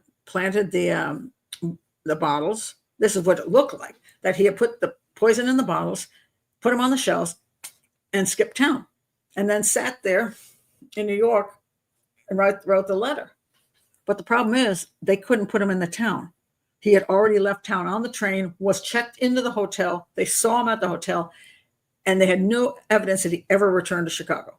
They looked at planes, they looked at trains, they looked at everything. They couldn't come up with anything that he went back to Chicago. Now, could he have gone back to Chicago somehow, some way? I guess, but they just never proved it. So they don't have any physical evidence linking him to even being in Chicago. So is he a bad guy? Yes. Is he a psychopath? Yes. Did he write the extortion letter? Yes. But by that time, people had been dropping over, and he could, say, hey, I can make some, I can get my old boss back or whatever, because he's just a sick-minded little creature, So, but other than that, there's no fingerprints in the crime. There's a supposed DNA smudge, which sounds not very convincing, because nothing's ever happened with it. They got nothing to link him to the actual Tylenol bottles, or to putting cyanide in the bottles, or that he bought any cyanide, or he made any potassium cyanide. Don't have anything like that. Is it a smug little piece of crap who says stuff? Oh, and there's like there's this guy this guy in prison claimed that he told him that he wanted to get back at Johnson & Johnson because of his daughter. But he's a jailhouse snitch. He said, oh, I didn't ask for anything. That doesn't mean telling the truth. So again, and he may be telling the truth, but it could be that our psychopathic character here likes to tell stories.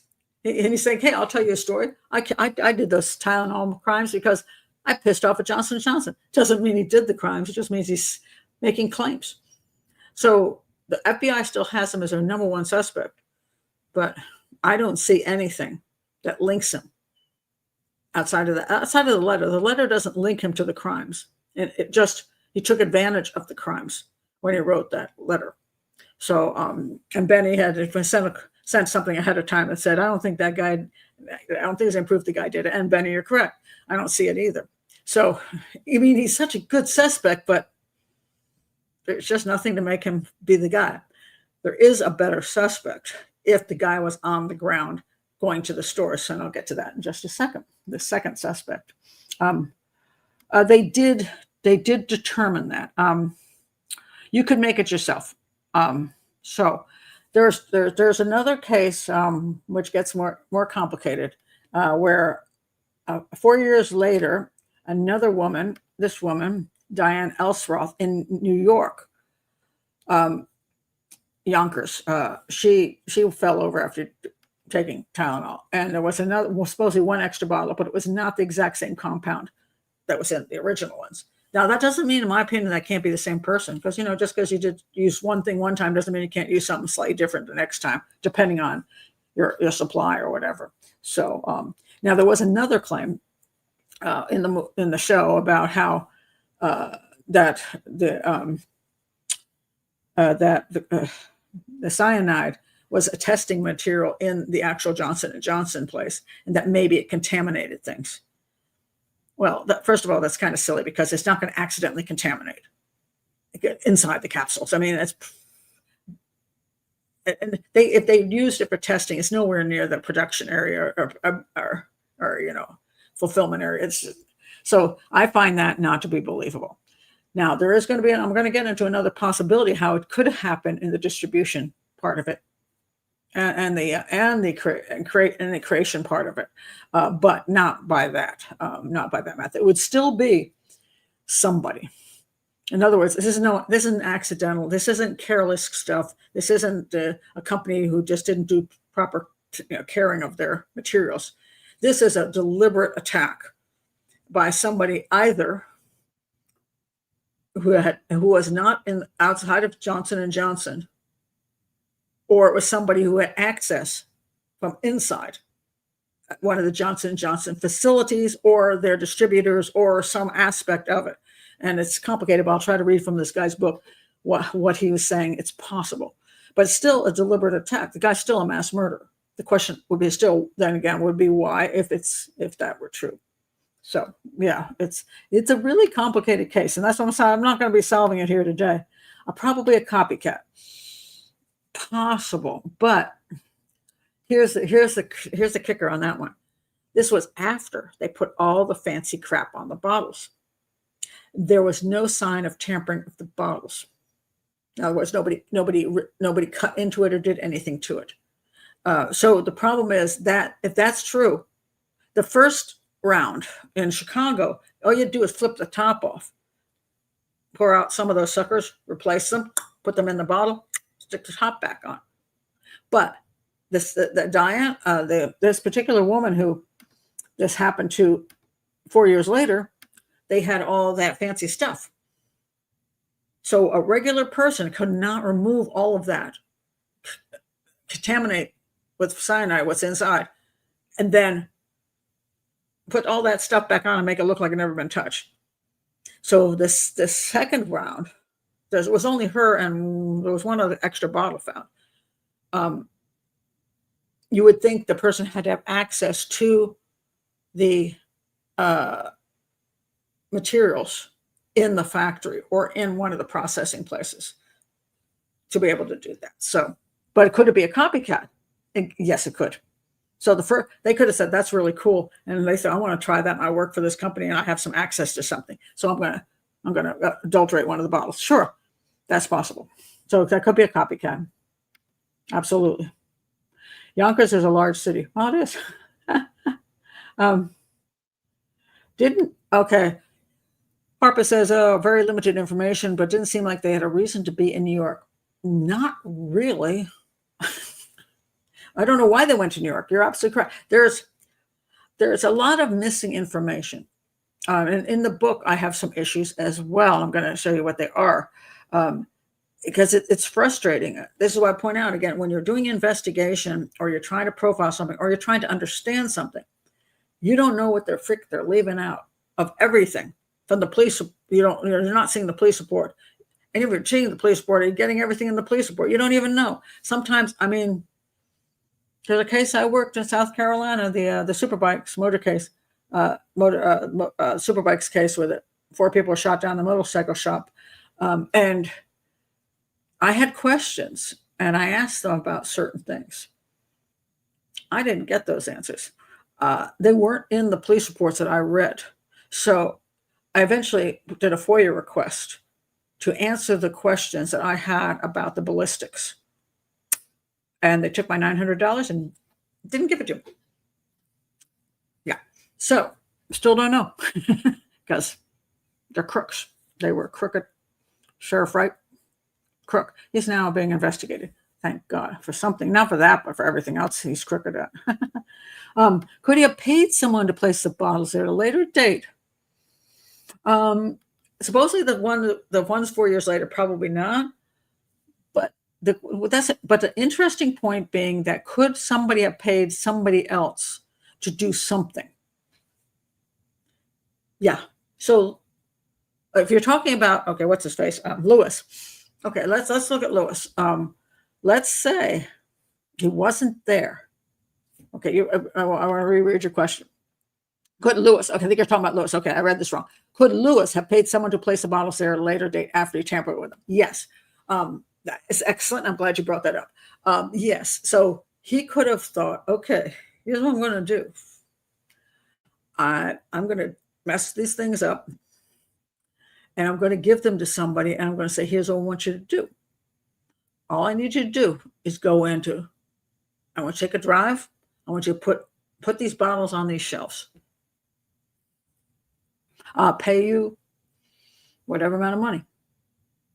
So he gives those to some guy. Off he goes to New York. And now he's not there when the people, we know he's out of town when the things go on the shelf.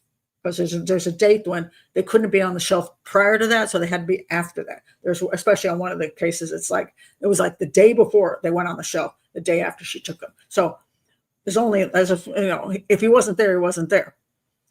But he could have had somebody else there. So yes, he could have had somebody put those on the shelf, and that guy's never going to say anything because he didn't want to go down. Because if the guy was paid to put those on the shelf, he could have been told anything. He could have been told, look, I'm just trying to get back at such a whatever.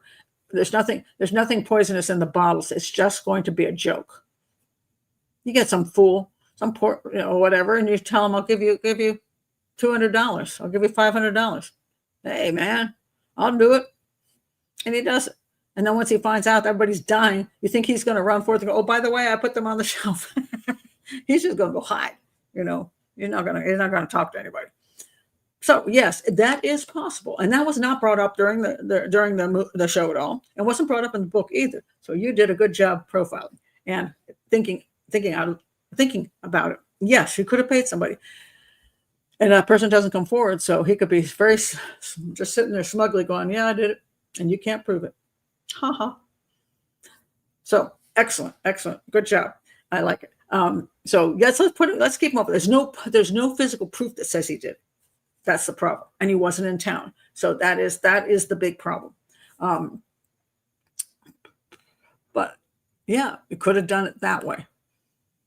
There's nothing, as unfortunately, they didn't find any connection with him to potassium cyanide or any of that kind of stuff. So who knows?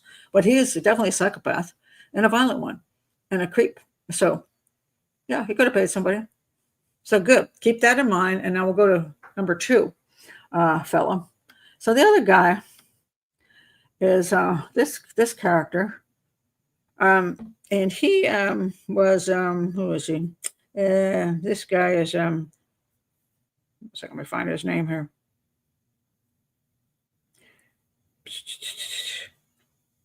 Roger Arnold. Roger Arnold was a favorite suspect of the Chicago police. Now, Roger, he was a warehouse worker. He worked as a dock worker for the company that was the actual the store that some of the Tylenol was sold at. So he has a connection to Chicago. He has a connection to the store, that store group, and he was there at the time. So he is unquestionably in the area at the time. They went to his house and they found these things: the Anarchist Cookbook, and other book, and it tells you how to make sodium, how you can make the poison, the cyanide. Tells you how to make it. And he had a little chemistry lab, and he did say he made it, but he got rid of it. He didn't say he got rid of it in the Tylenol. He just said he just got rid of it. And his ex-wife, who he was pissed off at, said that he had gotten a few things delivered to the house, and she just didn't question him. And then he had all these guns and stuff, and so booby trap stuff. The guy was a crackpot, probably a psychopath too. So, and he actually had worked, say, within the particular group that it was. Let me go back so I can read a little bit more for you on that. Where'd it go? Let me go to Wiki and see if it has a suspect here. Okay. Let's see, Arnold. Let me see about Arnold. Okay. He was a dock worker at Jewel Osco in Melrose Park. Jewel Osco was one of the stores, who told officers that he possessed potassium cyanide. Bar owner Marty Sinclair, whose establishment Arnold frequented, reported Arnold to the police, saying that Arnold had discussed killing people with a white powder and had become increasingly erratic after his marriage had dissolved. He also had a ticket to Thailand, which apparently he'd been to before, but maybe the reason his marriage dissolved with his wife was because of who he was visiting in Thailand, which might be prostitutes of certain ages and maybe sex. I don't know. Arnold, it says here, Arnold had worked with victim Mary Reiner's father at a warehouse. Now, Mary Reiner was the one with the 4 kids. He didn't actually work with him, so that's actually not true. They both worked for the same company, but apparently they did not know each other. And Arnold's wife had been treated at a hospital across the street from the store in which Reiner had bought her cyanide-laced pills. Okay, wait a minute. Which one's Reiner? Sorry. Hold on. I'm blanking on who's who now.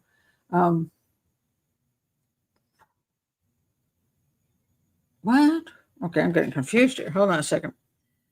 It's very complicated. So I'm trying to. I thought Reiner was the one who. Okay, let me find this one here.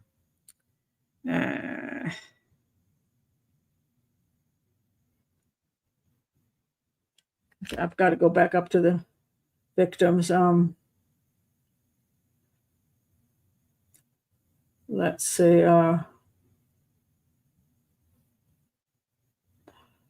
The Mary Reiner thing just is off to me, but I'll get to the Mary Reiner thing in a minute, just because that I don't think that's right.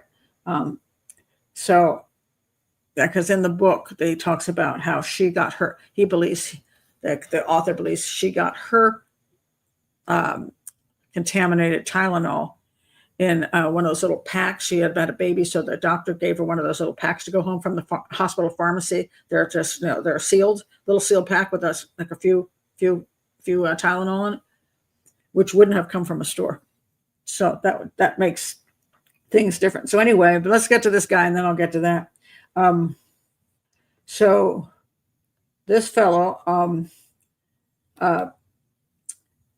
so he was a really questionable fellow, shall we say. At any rate, Sinclair supposedly is one that tipped off the police.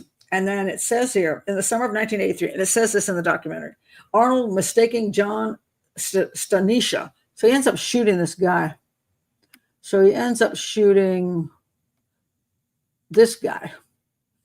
And supposedly because he mistook him for Sinclair, the bar owner.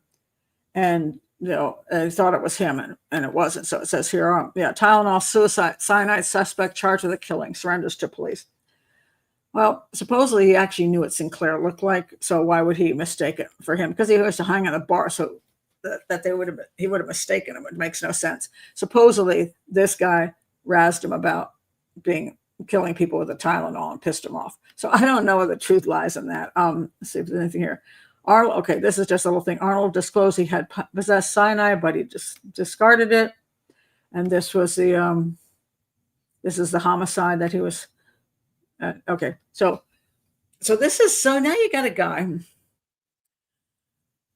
who is in the area, who lives very near the locations that these things happened. He works for one of the companies where the drugstores works for them as a dock person and managing boxes and things like that.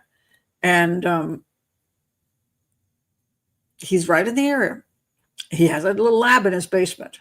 He has potassium cyanide, has had it in the past, and admits to it, has a book on making potassium cyanide and wants to kill people. And he's leaving the country and going to Thailand. If I had to pick between him and the other fellow, I'd pick this guy because he's there and he had access to that stuff. And he also had the information on how to make things. Now, the whole issue about how he would have put it into the Tylenol, to get that stuff into the Tylenol bottles. Now, He lived in the area. Could he have driven all around? Yes. And picked up all, just bought some bunch of Tylenol and then just opened it all up and replaced it all and went back and drove back and dropped everything off? Yes, he could. I don't have any access to his police reports to find out whether they knew where he was and when he was someplace. I don't know. So to me, for a person who was going to put stuff on the shelves, he had the access. He also, working for the company, from one of the drugstore companies, could he have accessed one of the boxes? Because they send over boxes to then put those things on the shelves, right? Now, I'm going to read you one more thing, and then I'm going to go to this guy's book and try to help you understand any more of this. It's very, very complicated. And I say nobody solved it for a good reason. There was a situation where, let's see if I have it here. Oh, here we go. Pills found in a parking lot. And is that a clue in 7 Tylenol deaths? So here's what happened. The day before the first person died, 2 police officers went to a Howard Johnson's. Remember that little map I showed you? They went to this Howard Johnson's over there to the west. That's Howard Johnson's. It's in the area, but it's not as close. But anyway, they go to the Howard Johnson's, and they're in the parking lot. And what they see in the parking lot is there's a couple boxes of Tylenol have been dumped in the parking lot. Now, hold on a second while I try to find the stuff on it. Okay, hold on a second. Just give me a second here.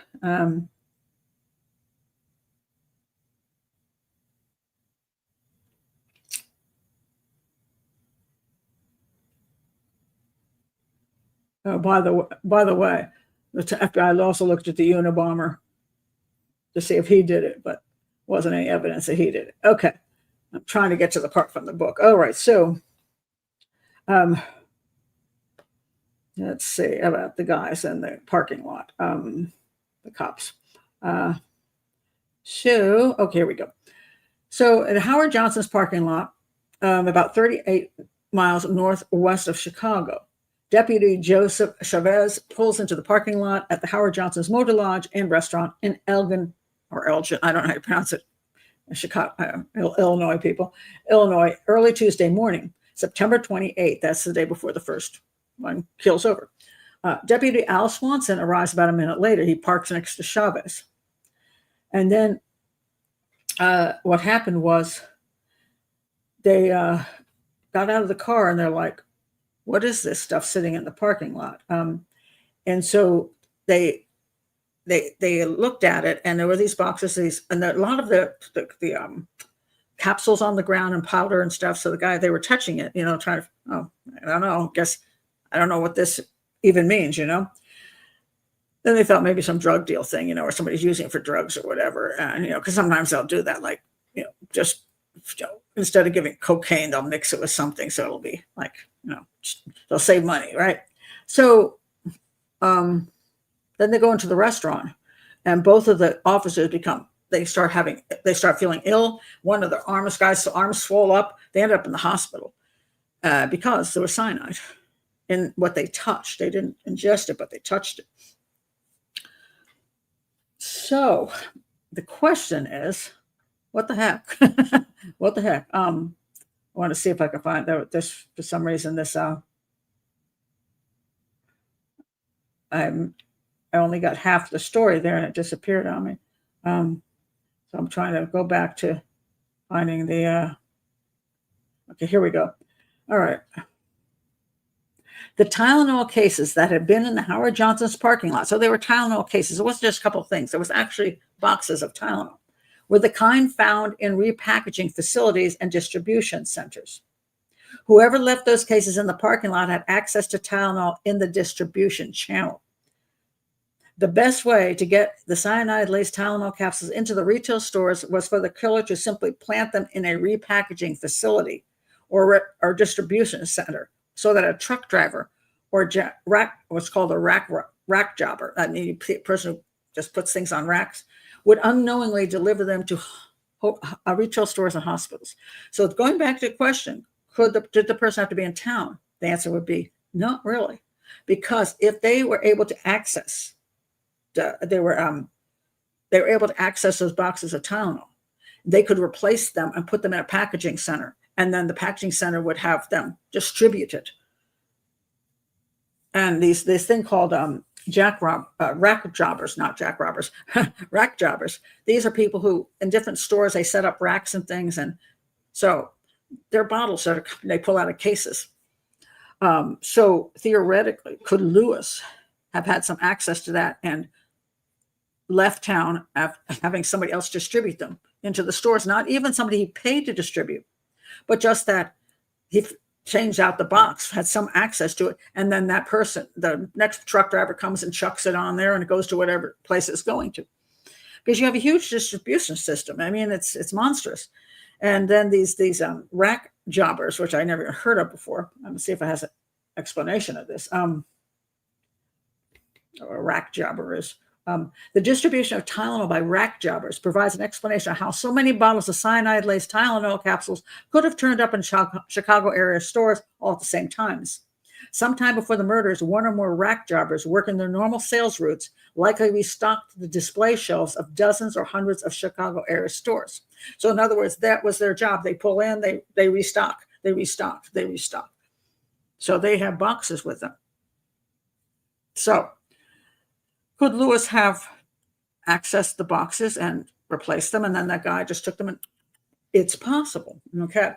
Is it also possible that our other fellow here, that worked for some of these, he actually worked for one of the stores, this guy, he's more likely to have had access to the distribution of Tylenol. So he's a better suspect for that reason. He was in the area and he had access to that. So he might, again, not have personally gone into the stores, but he could have, because he had some access. And they had the explanation of how he would have access, I do not have, or that he did have access. This is where I say that we have this information empty spot. Because I don't know, he worked on docks and stuff. He could have accessed that. I'm just not sure. I don't have the actual perfect information on it. But let's say he did work on a dock and he just able to pull off a box. Well, then he can take that box home and he can mess it up. And then one day he'll just chuck that box back in. And then somebody else will take it and distribute it. And he'll sit home and he'll laugh because it will be going out to all the stores. So that is a possibility. And the thing that is interesting about the day before, where the police officers came in contact and became ill from the Tylenol, was obviously laced Tylenol, is their boxes were there. So there was boxes, and then there were broken things, and then the white stuff on the ground. Why was it there? Now, I have a theory on that. I don't know if it's a good one, but it was the day before the first person became ill. If I were, what's his name? Oh, sorry, forgot his name already. What's his name? Give me his name. Okay. What's his name? Is his name here? Give me his name here. Okay. Roger Arnold. Okay, let's say Roger Arnold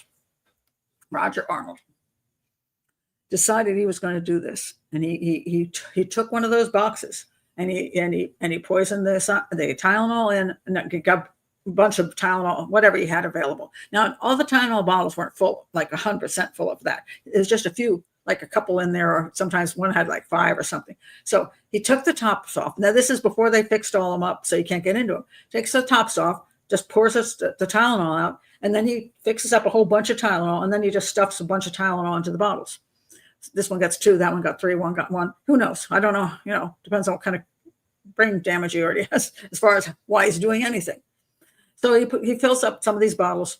He's got a bunch of them.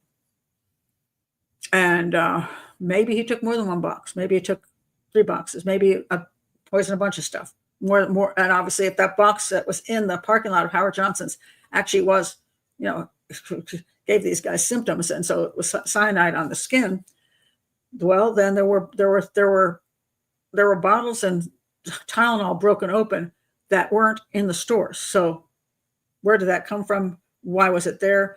So could this person who have taken a bunch of boxes have adulterated a bunch of stuff, then put one back, and then when everything started happening, decided, oh, I'm just going to get rid of this, and just drove someplace, just dumped it, dumped the extra evidence because he was, everything was happening so quickly. I don't know. It's a theory. So I would say that Arnold would be a better suspect than Lewis just because he was in the distribution part of it. Now, I'll go to your comments. I'm going to go to the fly in the ointment that is pointed out. I don't, how would that be? I don't know how that's possible. Okay, so this is a good question, Carla. Could it go without being noticed in inventory? Maybe. Maybe not. And this is where there's a lack of information. I don't know if they'd have access to a box overnight.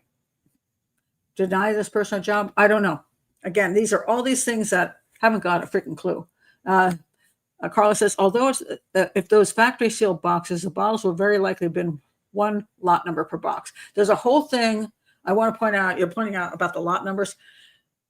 That is so.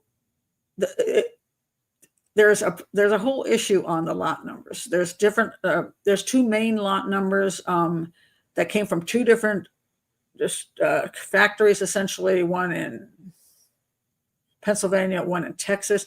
I would get into that if I understood any of this crap. It's so big. That's why it's anybody who really wanted to put a tremendous amount of energy into it. That's what this fellow did with his book. He was that's what's in the book. He's examining every single movement of where the Tylenol will go, except he's left out a few things that still bug me. One of his theories. Let me go to the fly in the ointment. And so then you'll see why he wrote part of this. Why he wrote the book. Okay, the fly in the ointment is this woman. Okay, and her daughter again. Her daughter is in the documentary saying she doesn't think her mother just got some bad Tylenol. She thinks something's wrong with what's going on with Johnson & Johnson. Why does she say that? All right. I'll try to explain this to you. All right. All right.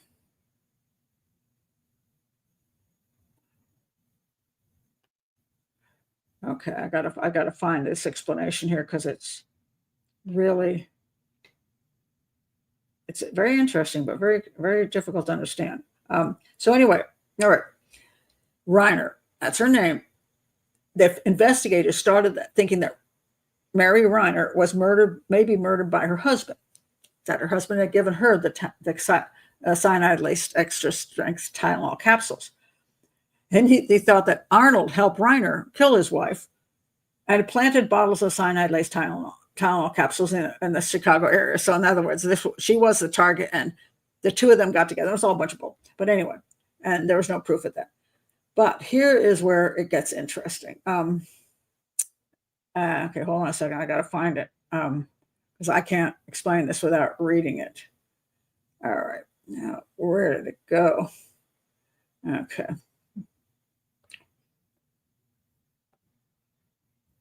The problem with what one has is that, where is it? Hold on.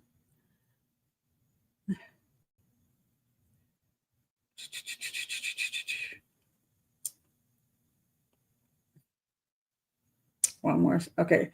So, it was Lynn Reiner. No, his name wasn't Mary. Lynn. Oh, okay. Lynn Reiner. Sorry. Wasn't Mary. I'm confused. So anyway, Lynn Reiner, she went to the hospital and she checked out of the hospital on Tuesday, September 28th. She was given a unit dose package of 8 extra strength Tylenol capsules. Those are the packages that are sealed, like that kind of seal where you have to try to even open it up. You have to use scissors or something to get the damn thing open.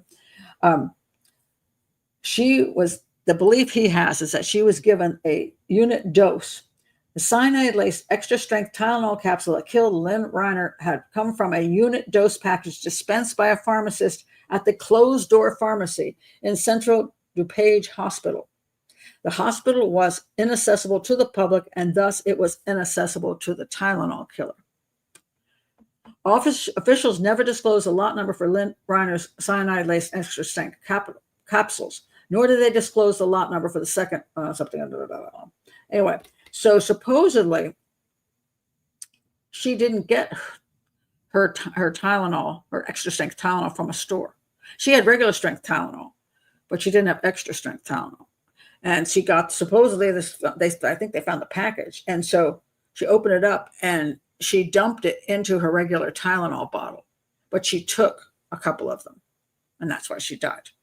So the rest of them were sitting in the regular Tylenol, but they were obviously extra strength. They had a different color, right? So here's the fly in that ointment. If it's true, and I'm going to say if it's true, just because it's so confusing. The distribution company that had the pharmacy service provider contract for the Central DuPage Hospital delivered the cyanide-laced extra-strength Tylenol capsules to the hospital pharmacy. Okay,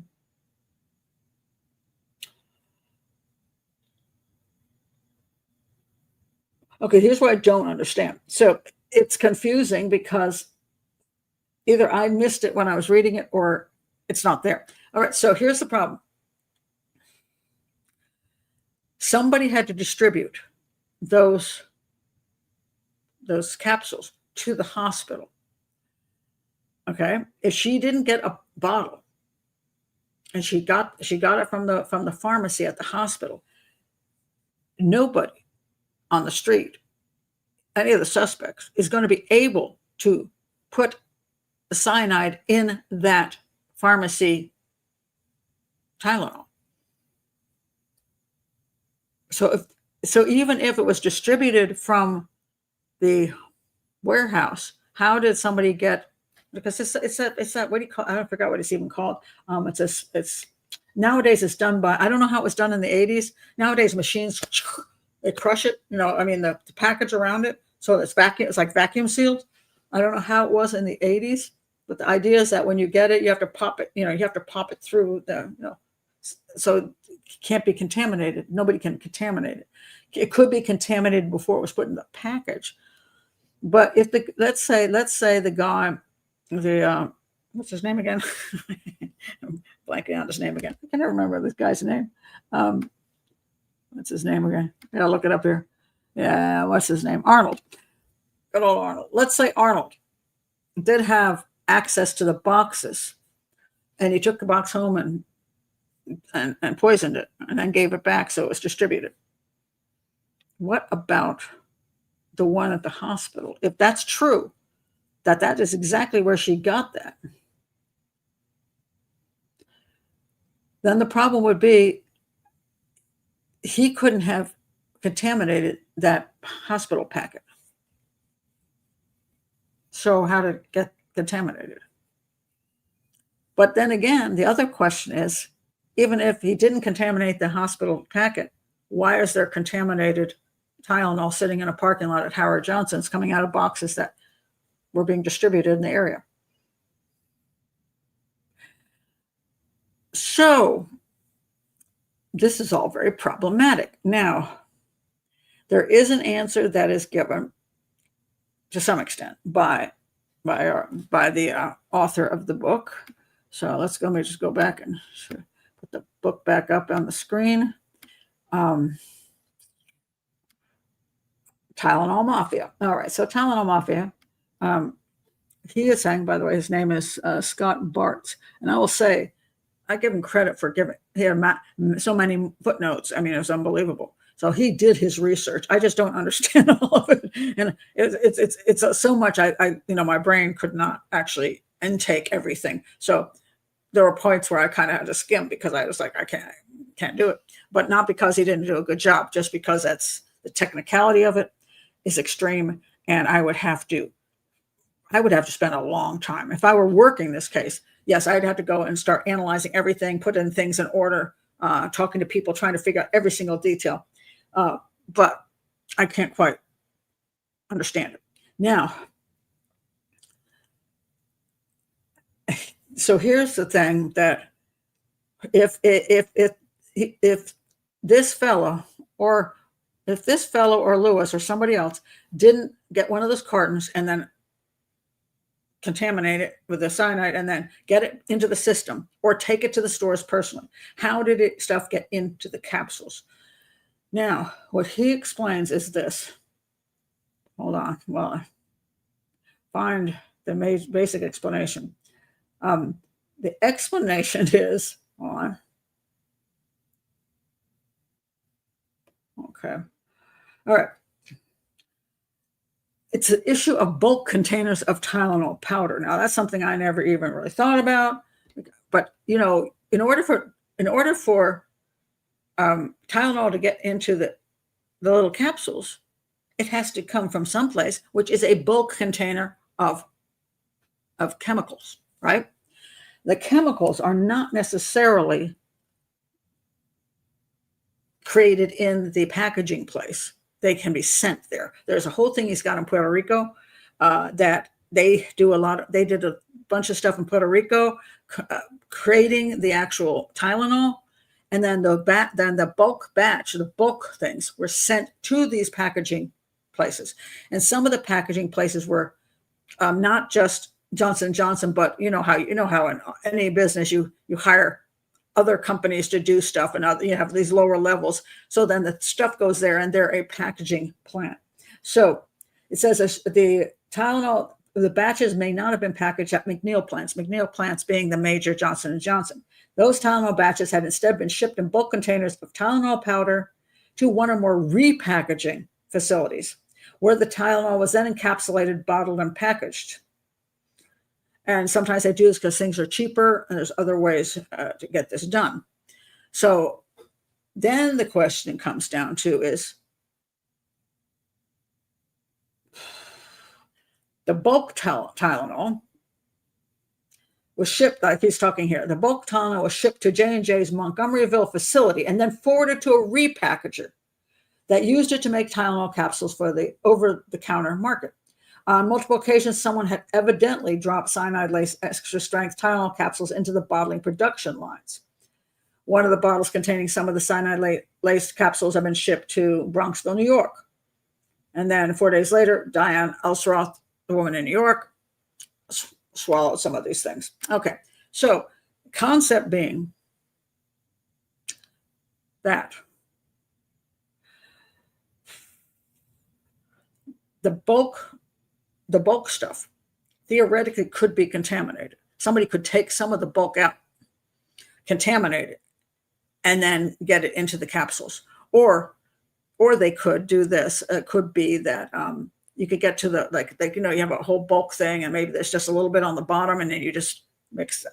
I don't know how it would work, So, but they talked about Tylenol in 1982 and 1986. Tamperings have been shipped from the McNeil manufacturing plants. And so blah, blah, blah. And so there's a theory that maybe somebody in Puerto Rico was angry about, not because there's a whole Puerto Rican thing about Puerto Ricans not being happy about the situation and politically. So it could have been a political, like a terrorist type of attack. Not that anybody's ever claimed that, but it could be. So it then says here, anyone who had access to the area where the capsules were stored or bottled, all right, only had to drop a handful of cyanide-laced capsules into the storage bins or production lines. Okay, so I don't know. So what they're saying basically there is, okay, get your bulk stuff. Now somebody could take some of the bulk stuff, contaminate it, and put it into little capsules. Then the rest of the bulk stuff gets put into capsules on the line. Then all those capsules are dumped into boxes or bins, and all he has to do is scoop out some of the capsules and dump in the other capsules. They get mixed in, they get put in boxes and bottles, they get distributed. It says eventually the Tylenol killer may have become more aggressive, could eventually have done, let's just put in hundreds and hundreds, thousands of these things if he wanted to, but apparently he did not want to, or he just, whatever reason. But so could it all have happened, so the point being here, if what was happening was done in the what do you call that place again? the what's the name of it? Repackaging places. So, in other words, a repackaging place gets a bulk thing of Tylenol. They make it, get it into the capsules, and the capsules go into bins, and then the bins go into boxes, and then that's shipped out all over. You're talking about millions, millions of millions, and you're talking about huge lines of workers and storage. It's such a massive production. And if nobody's poisoning anything, everything just keeps going and going, and the boxes show up at the stores, and you go buy your Tylenol, and you're perfectly fine. All it takes is one person in that area to be able to simply get a hold of whatever they need to get a hold of. Now, mind you, they don't even have to get a hold of the bulk stuff, because you can go to the store, you can buy Tylenol, and then you can open up the capsules, right? As a matter of fact, yeah, and you could just refill them, and then just take a handful of them and dump them into the bin that has all the ones that have just been made and are going into boxes. Would somebody notice that? Would they say, "Hey, why do we have extras? Oh, how did we end up with so many extras?" Does somebody pay attention? They just toss it on the floor. This is where the question of how well Johnson & Johnson does its management.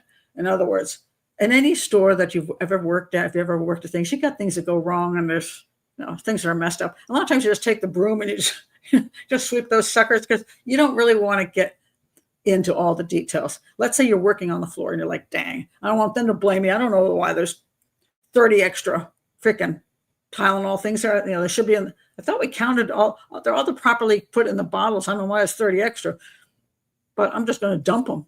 Then the 30 that we're replacing it with the poisonous ones are someplace and nobody has a clue. So is it possible that the actual person who did the Tylenol murder was actually in one of the repackaging plants, and not the guys in Chicago? Neither one of those suspects, but a guy in the repackaging plant. Now, the point of that being, it's possible that if they're one of those repackaging plants makes the packages for the hospitals as well, then the poison is already in the pills before it's packaged, and then that little thing the pharmacy gives out at the hospital, they get a whole pile of those in from the repackaging plant, the distributors or whatever, and just one of those packages has those poisonous ones in it, or one poisonous one. So it's very complicated. But then again, so there you go. Could be somebody in the repackaging plants that poisoned it somewhere in Pennsylvania, somewhere in Texas, somewhere else, and he's never even been in Chicago. So that issue about the hospital one is the one, that fly in the ointment, which makes me say, is this fellow possibly not guilty? Because even though he had so much access to everything, would he have access to putting poisonous Tylenol in a package that he can't make? Now, at the time, he could open up a container and put something in it and do that, but he can't make those packages, those sealed packages. You can't do that. So how did it get in there? If that is accurate, that is what that woman took, because she went to the hospital. If that's accurate, is what she took? Well, then that is an interesting problem. However, the box is still, the ones found at Howard Johnson's on the ground did seem to have cyanide. So to me, cyanide was in those boxes, in some of those Tylenol things that came from that location that he might have worked at. So I don't know. That's what I find so difficult, because they were dumped. Why would they be dumped? Now, they could be somebody who stole the Tylenol and just took a bunch of stuff and then dumped the rest in the parking lot because they were just a bunch of thieves, and they had nothing to do with what was in those Tylenol capsules. Or it could be the actual Tylenol murder, getting rid of stuff. But then how did the package in the hospital happen? So there's a reason this case is unsolved, but I don't know if it's unsolved because there was too much stuff covered up. I don't know whether it's because I'm not getting quite the right information. I'm getting this from here and this from here, and I don't know where the accuracy is. I don't know, because the FBI hasn't said crap. They're still gunning for their Lewis guy. Chicago's gunning for this guy, and this guy's gunning for somebody we don't even know about who's in some repackaging facility. I don't know. So, and then, so, yeah, I don't know. And so that's where we are. So it's a very complicated case. I don't know if it's ever going to be solved. You say, I think it's an inside job. Yeah. I don't know. I don't think the suspects had any access. No, I don't think they had any. Those facilities weren't even in the state that they lived in. So no, the answer to that would be no. To the distributing area, yes, that one guy had that one. That he may have had access, and that's still a little cloudy, because he worked for the drugstore company that was one of those that was distributing that stuff. Whether he himself had access to picking up the boxes and could have done something, I don't know. But that's why he makes a fairly good suspect, except for the hospital issue.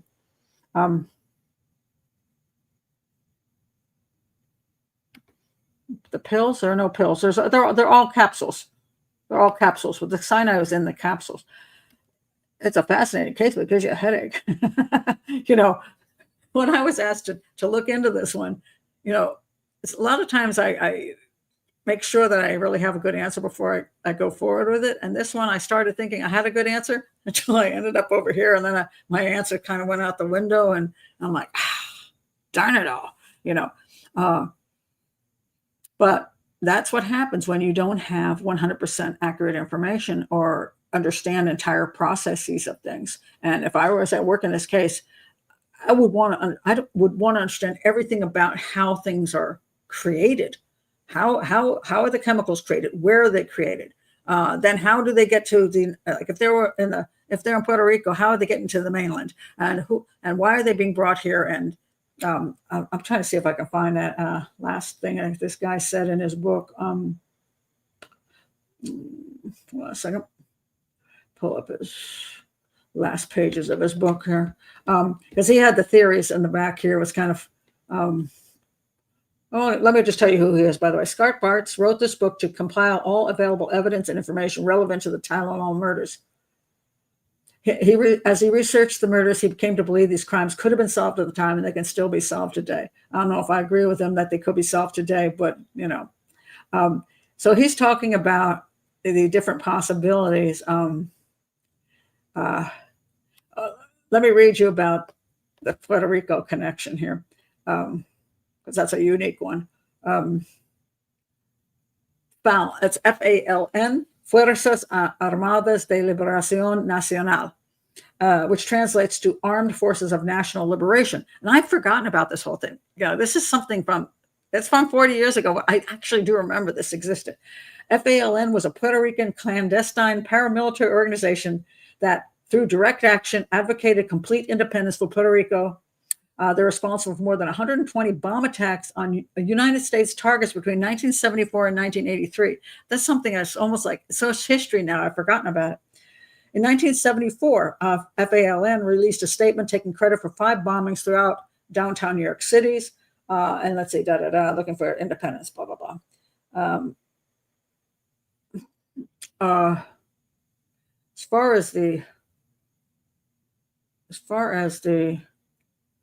So Johnson & Johnson, a large corporation that took advantage of Section 936 to avoid more than $1 billion in taxes from 1980 to 1990 by manufacturing drugs in Puerto Rico, would have been an obvious target for FALN.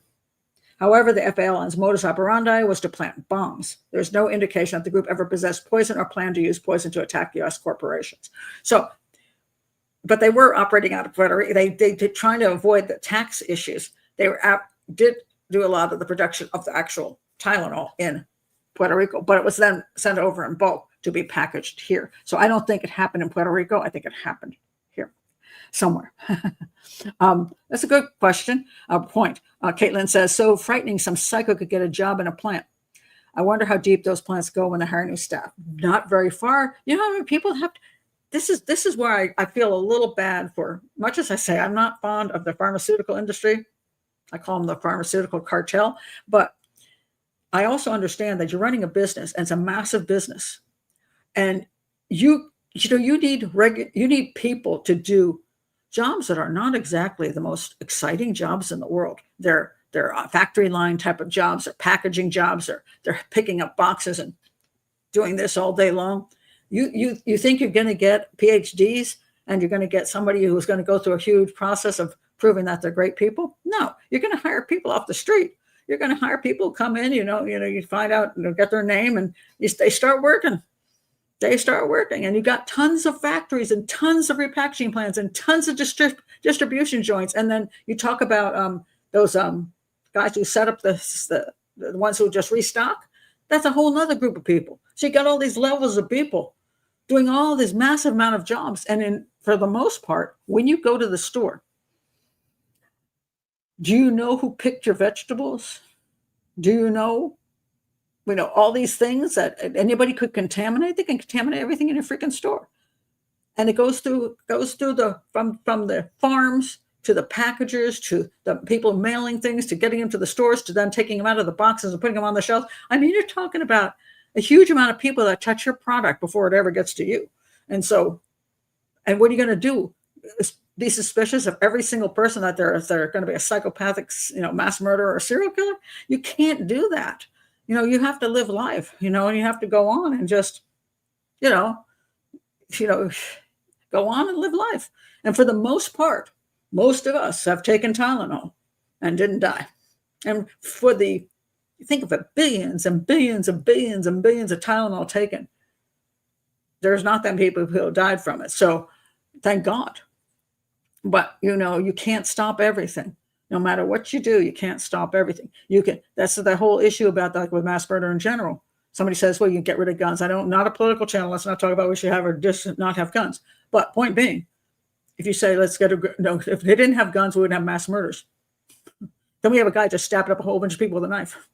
You get people who, one of the popular methods of mass murder in the world is driving a vehicle through a crowd. And you can kill 20, 30 people driving a vehicle. Everybody's got a vehicle. So there's all these methodologies you can use.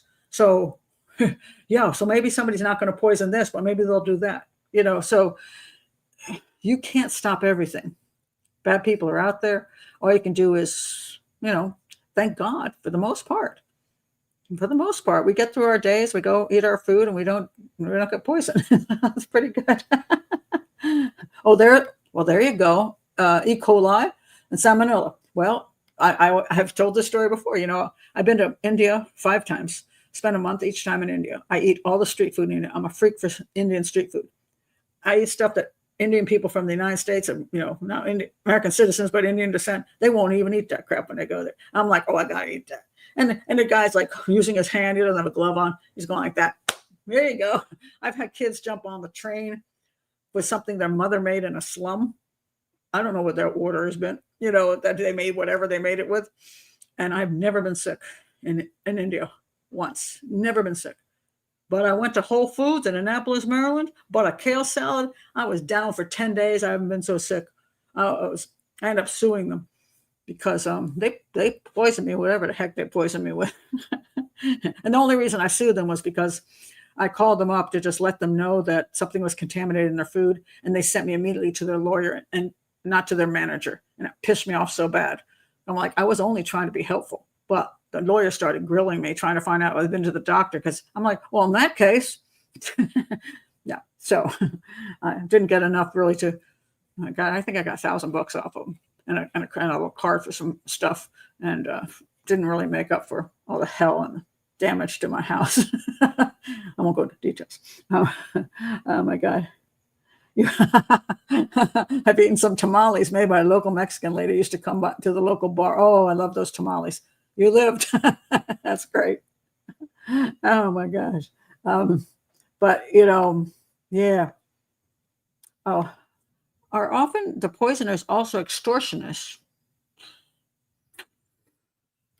Well, there's a lot of extortionists in general. I mean, that would be a whole nother show about how many people try to extort, by making, you can always send a letter and make a claim. You don't even have to bother to do actual thing that you're saying you're going to do. I will blow your place up if you don't. I will poison you if you don't, poison people if you don't. Yeah. So, but yeah, sometimes, and then there's the copycats. They did have a bunch of copycats and a bunch of other people trying to extort money, and just, yeah. Once you get the idea in people's heads, you get people who are going to, definitely benefit off of that as well. They're going to try, hey, I'm going to get in on this. Yeah. So yeah, I mean, it's, so I say part of me doesn't blame Johnson and Johnson, because I would say, even if it came from inside one of their plants or repackaging places or whatever, or distributors, how is that their fault? I mean, it isn't their fault. I mean, still, there's just as if the guy was outside poisoning stuff, or putting the stuff on the shelves, or inside poisoning something and putting it in a box. I mean, it's the same type of guy, and it's not their fault. The only thing one could say is that since they didn't want to admit it could come from inside one of their organizations, one of their plants, or from the repackaging, they wanted to have people believe it was a guy on the outside. And the reason they wanted that is because they were afraid of being accused of hiring a guy who poisons people, and then they're going to get sued shitless. They already had a problem with having to pull their product off the market. And they managed to pull them. They managed to do a wonderful publicity thing, because then when they repackaged everything, they survived. Which is, I mean, as a company goes, that's not something you want to have happen. And since people they got sued anyway, and they paid out to the families, even though it wasn't their fault. They still have to pay out. That's the way things work. But I think they wanted to not have people look inside, because that was all made it worse for them. Now the problem is, because they were trying so much to keep it on the outside, having these suspects be outside, they may have overlooked or prevented maybe a better investigation on the inside. I did want to point this one thing out, because I wanted to read this here. I think it's funny. Police Superintendent Richard, however you pronounce his name, was more candid when commenting about the discord between the local cops and the FBI. There is a general feeling of antagonism among local law enforcement against the FBI. We call them the one-way street. They want you to provide information, but they refuse to divulge their own.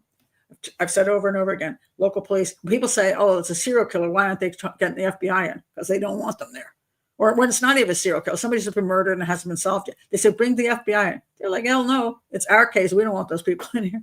So FBI is not well liked in general to be involved in locals' cases. The only time local police are okay with the FBI coming in is when it gets to be such a media nightmare that, like, let's say it is a serial killer, and everybody's saying, why aren't you solving it? They're like, okay, fine, bring in the FBI behavioral unit, let them muck around, and then we can say, well, we brought everybody in, so hey, it's not our fault then, blame the FBI, or they couldn't figure it out either.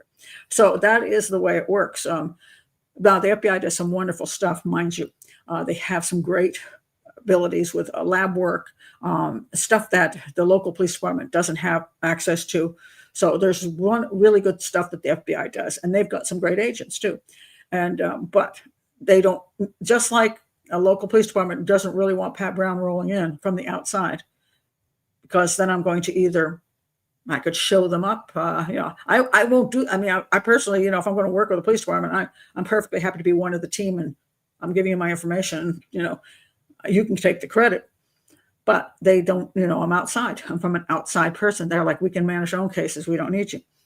So that's why I want detectives to learn how to profile better for themselves, so they don't need to bring anybody from the outside. And so therefore they can do it better themselves. And that would be a better methodology than bringing in an outside profiler or the FBI if people were trained better. So, but that's the way it works, So I just thought that was kind of fun to see that in there. I laughed and went, yeah, that's true. That's true. Let me see your last comments here. Wamba. Oh, that does help. Better DNA and cameras everywhere. The cameras are huge. I mean, people don't like to be watched all the time, but this is basically the simple thing. I mean, people are worried about, the government, Big Brother type thing, and getting to the point where everybody is watched 24 hours a day in like 1984. But generally speaking, Nobody looks at videos unless there's a reason. I mean, sitting there watching people be boring is not fun. I mean, if there were a camera in my own house, y'all be bored. It's like, oh, let's watch Pat Brown look at the computer. Oh, let's watch Pat Brown go into the bathroom. Let's watch Pat Brown come out and make some food. It's not fun. But the whole point of the cameras are, if something goes wrong, then at least within that time frame, you can look to see if anything is out of place. If somebody is doing something they shouldn't, on the street, in the parking lot, in the parking garage, inside a building, whatever. It really has helped solve crimes. And so I absolutely love cameras, cameras and cell phones and all that stuff for that reason. Yeah. Let's watch Mac eat his supper. Yeah, you got 15 minutes. It'll have to be in my bedroom because that's where he comes in and gets his stuff and takes off. Oh, Lord God, no. I'm not a fan of Stephen King. Just not. I mean, I don't like the content of his books, but I also get, the few I've read, when he gets to like the 2/3 of the way, and then on the last third, I'm like, what? And then I just think it goes downhill from there. Oh yeah, there we go. The books go way off the chain. Yeah, I have problems with his books. That's just not. I'm not a fan. But Lord, he's not sunning himself. I don't know where Mac is. I have no idea where he is for 23 hours and 40 minutes of the day. I have no idea what he's doing. Although he is injured right now. So last time when he came in, the other day I told you he was injured. He had something on his blood on his paw, and last night he came limping in, and he was very skittish, and more skittish than a feral cat normally is. Anyway, he did come over. He ate his food, and then he did lie down in my doorway, in my bedroom doorway, and sleep for like an hour, and then he left. So I'm like, guy, you're injured. Why don't you just stay in the house? But I don't know. He's a feral cat, so what can I say? He's not going to stay in the house. So I hope he's okay. We'll see when tonight. We'll see if he shows up and looking in better condition. But I can't do anything about it because he won't let me touch him. So, but he does have an appetite. You're right. He was hungry. I'm thinking it maybe he's more hungry because if he's injured, he's probably not doing so well catching his own food in the barns or whatever. So anyway. That's my thoughts on this Tylenol thing. So I almost feel like a bit off more than I could chew type of thing. And especially when I started reading this guy's book, I'm like, oh, I'm so done here. I'm so done. but you can see the difficulties in some cases where we're missing that information. I just want to know, especially that hospital thing. I want to know if that hospital package isn't accurate, then it could very well be, what's his name again? I can't remember the guy's name. Where is it with me in that guy's name? What's his name? I got to keep reading it. Arnold. I want to say Albert for some reason. Arnold. If that package thing, that package is claimed in the book that she got from the pharmacy, if that's not accurate, then Arnold he would be my top suspect because he has everything in the area, was definitely had the chemicals, wanted to kill people, had the recipes, was messed up, was planning to flee to Thailand, and then on top of it, he was a dock worker, had access to the boxes, and those boxes one day before were dumped with cyanide. So my question there is that who dumped them? And why did they dump them? And if he finished getting them off and distributed, and he had extra boxes, he might have decided, I got to get rid of evidence and dump it. That would all fit very well, except for that hospital issue. And because he couldn't have put the cyanide in one of those packages. I don't believe so, unless he had some methodology that I don't know about. And why would he bother? I mean, if you're putting cyanide in the capsules and putting capsules in bottles, why would you bother? Oh, let me just fix up this one hospital packet. I mean, that makes no sense. So the one would have to think that somehow the capsules got into the hospital packet just when they were packaging something. But I don't have enough information on that. And if anybody watching this comes up with the information, more about, let me tell you what the name of the packaging thing is, because it's driving me nuts here. It is unit dose packaging. That's what it's called. And now they do it with machines. And I'm not sure how they did it in 1980, how they got it into the package. Now, I'll say this. If you're still around, I'll say this. Is it possible in the 1980s that they got a bottle of Tylenol, opened it up, and packaged it themselves? If that's true, he's back on board as a very good possible suspect. As long as if they packaged it themselves in the pharmacy somehow in the 80s in a way that they could do themselves, and they used just a bottle. So maybe that is possible. Yeah, but I just can't find out about the unit dose packaging in the 1980s. Now I know it's totally done by machine, and you can hardly get things out of them, much less anything into them. But it says here, I'm trying to see where it says how they do it. Types. Unit dose packaging comes in various forms. Blister packs. Blister packs offer several advantages. Blister packs. It could be a blister pack too. Each compartment is designed to hold a single dose, ensuring accurate medication administration. So one of the things about the issue about the I'm trying to remember this part. That Lynn, was it Lynn now? I'm getting the names messed up. The woman who went to the hospital, that she had a regular bottle, and she did not buy a bottle, supposedly didn't buy a bottle of extra strength, and had a blister pack type thing. And that she had taken 2 out of it, and then the rest of them she'd taken out and thrown it into the container, the regular container. Now, I do that all the time, just to let you know.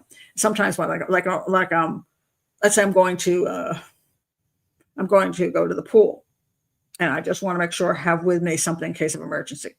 Let's say I have an Advil bottle, and it's only got 4 Advil in it, but I throw in a few Excedrin just in case I got a headache thing going. And so now you have Excedrin and Advil in the same bottle, but it's in an Advil bottle, not an Excedrin bottle. So she could have taken those extra strength ones and chucked them into the regular, because they're different colors, so she'll know what they are. She just chucked them in there because there was a place to keep them. But you kind of wondered, did she have to break open each one of the things out of the package and get them all out of there, and then just put 2 aside and put the rest in there? I mean, did she bother to do that? I don't know. So I don't know her habits. I don't know how she would work that. But if those were in a blister package, how did they get in there? And where was the blister package made, or the 1-dose packaging? How was it made?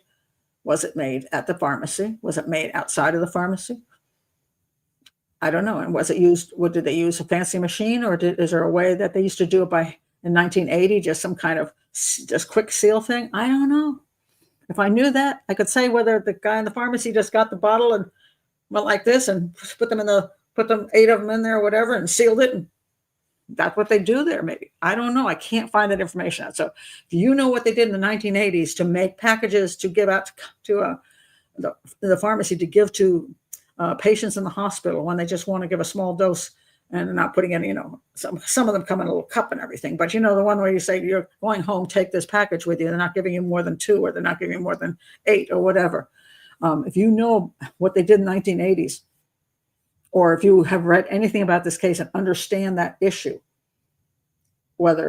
if she did not get her poisonous Tylenol out of a regular container, then how did the poisonous Tylenol capsules get into a different package? Let me know, because I don't know. Maybe I'll figure it out somewhere. It's just foil backed. Well, yeah, but still, the problem is they have to be made. So how did those capsules get into that foil backed plastic? Now the question is, a foil backed plastic, is it made outside the hospital when in quantity, and how did the capsules get in there then? Or did the pharmacist have a bottle of Tylenol and he just empties it and puts them in the container, and somehow foil backed. I don't know. Is there a machine that seals it on? I don't know. So that's what, and I couldn't find it in the book. That was the one thing I was very annoyed about. I wanted him to explain in the book how those capsules would have gotten in that. So it says there now pharmacies can do personalized blister packs combining various pills. Oh, that's cool. Per blister, especially for seniors who forget which pills to take. Don't know if they did it back then. I think that is new. I read a little bit about that. I think that is new. That's not from 1980s. So, yeah. So, Kathy says that shit didn't exist back then. It was 2 pills and a tiny disposable plastic shot cut. Blister packs, lot numbers came about because of this case, but they're claiming that it was distributed to her that way. Okay, let me. Okay, hold on a second. What was her name again? Just hold on. See if I can. Let me see if I can find. I'm gonna do a. I forgot her name again. Reiner. Okay, I'm gonna do a search. I'm gonna put hospital. What the heck? No, where? Okay, I'm gonna put hospital here, and see if I come up with exact information here. And I apologize. I said I had so much information. All right.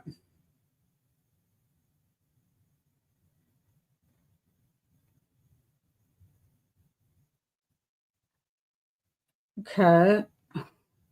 See if this is it. Oh, Lynn. Oh, her name. Oh, thank God. You know, I would call her Mary Reiner. Well, her nickname is Lynn. Okay, that explains that. All right. Mary Magdalene Reiner, who went by the name Lynn. I was like, I swear to God, it was Mary.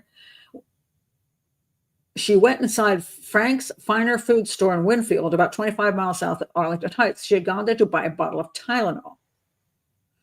Lynn had checked out of Central DuPage Hospital in Winfield the previous day after giving birth 5 days earlier to a baby boy. Okay. Lynn bought a bottle of regular strength Tylenol capsules at Frank's Finer Foods and returned home shortly before 3:30 p.m. She went into the living room where her mother-in-law was watching Joshua and her 21-year-old son, Jacob. She rummaged through the goodie bag she had been given at the hospital the previous day. She then took 2 extra strength Tylenol capsules, not the regular strength Tylenol capsules she had just bought. A few minutes later, mother-in-law, she said she felt nauseous and she went and sat down and then she keeled over. All right.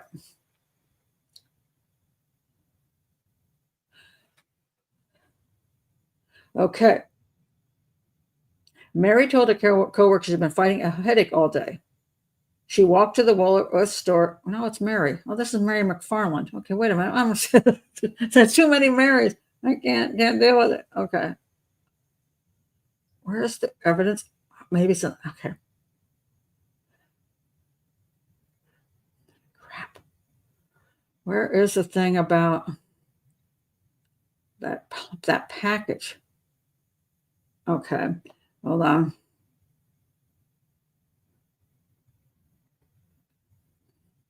Yeah, let's see. Where is it? Where's the actual hot crap? Okay, what's it called? Blister pack? I forgot what it's called now. I'm trying to find a way to find this again. Oh, okay, maybe it's down here.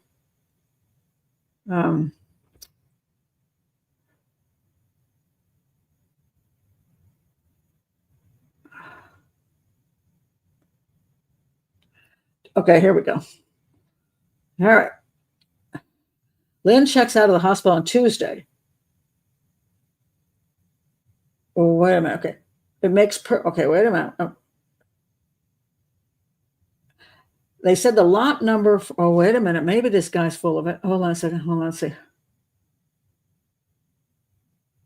Shortly before Lynn died, she had taken 2 extra strength Tylenol capsules, one of which contained cyanide, from a bottle containing other capsules. What? 4 of Lynn's remaining 6 extra strength Tylenol capsules have been filled with cyanide. So that would be a bunch of them. Wait a minute. Hold on a second. Okay. Then it says the lot number for her extra strength capsules was not immediately known because she carried them in a bottle of regular strength Tylenol capsules. However, investigators had already Investigators had likely already traced Lynn's extra strength Tylenol capsules back to the hospital. Okay, now here's how I'm having. Okay, here's a problem.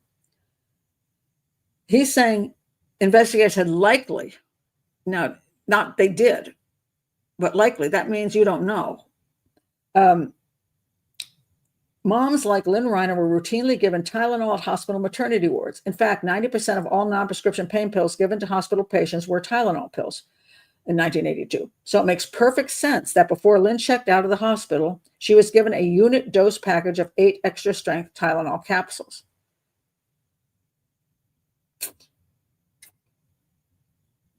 They said it makes sense, but I don't know that there's proof that she was given that eight in a package. So she took 2 and she has 6 left. 4 of them are still laced. So 6 out of 8 were laced with cyanide, 2 were not. So obviously something was put into the package that just was from a bunch of them.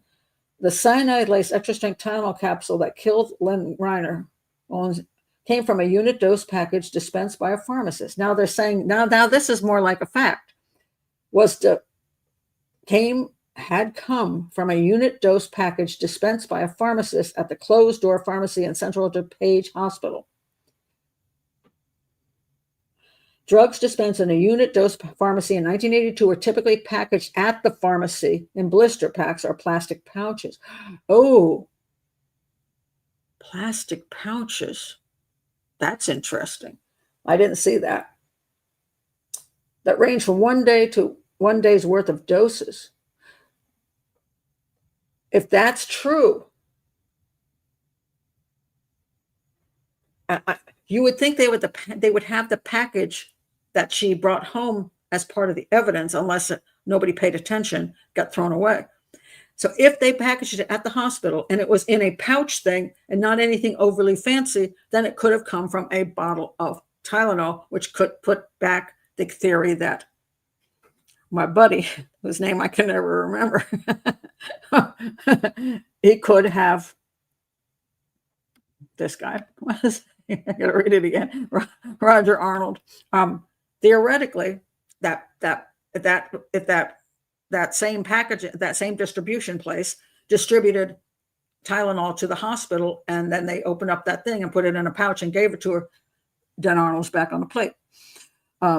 Interesting. So, because I didn't see the plastic pouch thing. The blister pack I saw. I don't know why I didn't see the plastic pouch, plastic pouch doesn't seem too fancy to me. Interesting. So,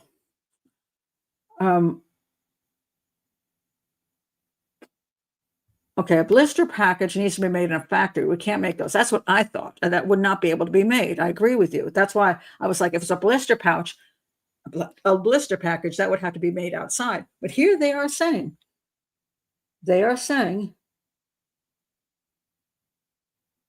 packaged at the pharmacy. Were typically packaged at the pharmacy in blister packs or plastic pouches. I'm going to take a picture of this page because this is, I say, this is where it gets complicated. And, since I'm not telling a story and just telling you a cool story, oh my God, look what happened. So you'll see how things work. And this is really how things work. Reiner's package of 8 extra strength Tylenol capsules would have covered exactly 24 hours, a recommended dose of every 6 hours.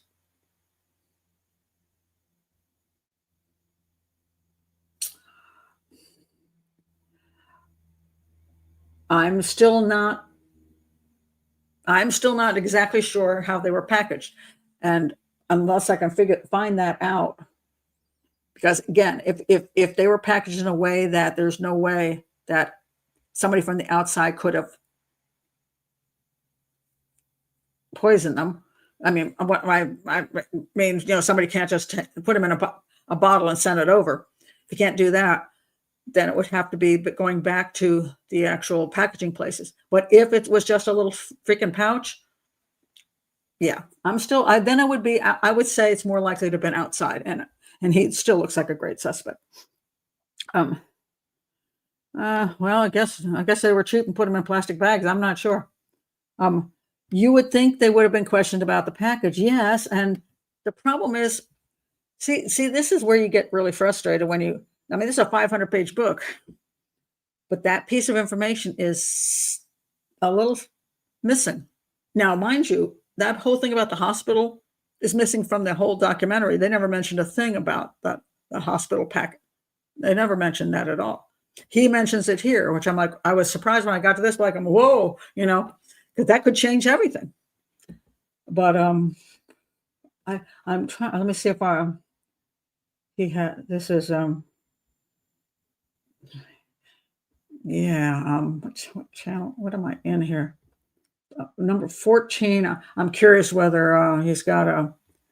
And he does have his book is really freaking large. So let me see if I go back to. Let's see, let me go to the appendix and see if there's anything for endnotes for chapter 14.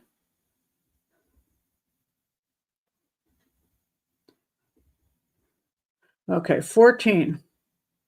The Tylenol. Let's see.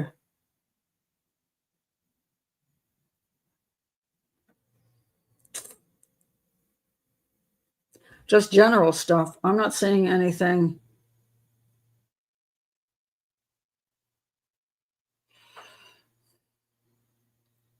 I don't know. I don't see anything that exactly says what that package was, and if it was something coming out of a regular bottle. Now, mind you, as I point out, people have slight agendas. His agenda, he really thinks it came from inside one of the packaging plants. Somebody that poisoned the stuff back then. He's not too fond of somebody did it themselves out there in Chicago. And is that why he's sort of not mentioned that, hey, that pharmacist could have taken a bottle and gone like this, take these 8. I don't know. I'm not saying he did that on purpose, but I don't know. Or whether he just didn't know, but he's so thorough about everything else. Why isn't that in there? That stands out to me. But anyway, not always packaged. Well, that may be true. Maybe true now. I don't know whether it's true in 1982. See, this is the problem. One would have to have, and if I were a police officer or an investigator at the time, a detective, I would be over at the hospital. I'd say, okay, what exactly did you give her? And then I would want to see a representation of what you gave her. I want to know where it came from. I want to know all that. Is it in their police reports? Is it in the FBI reports? Maybe. But I'm not seeing it. So therefore, when it comes down to trying to analyze things and tell you how things happened, there is that question mark, which I can't answer because I don't have the information. And it seems a little bit vague,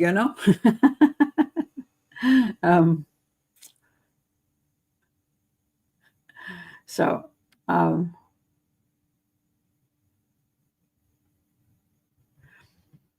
interesting. Yeah. So going back to this, they must have been questioned, but who did the questioning? What did they write down? You'd be surprised at things people don't ask.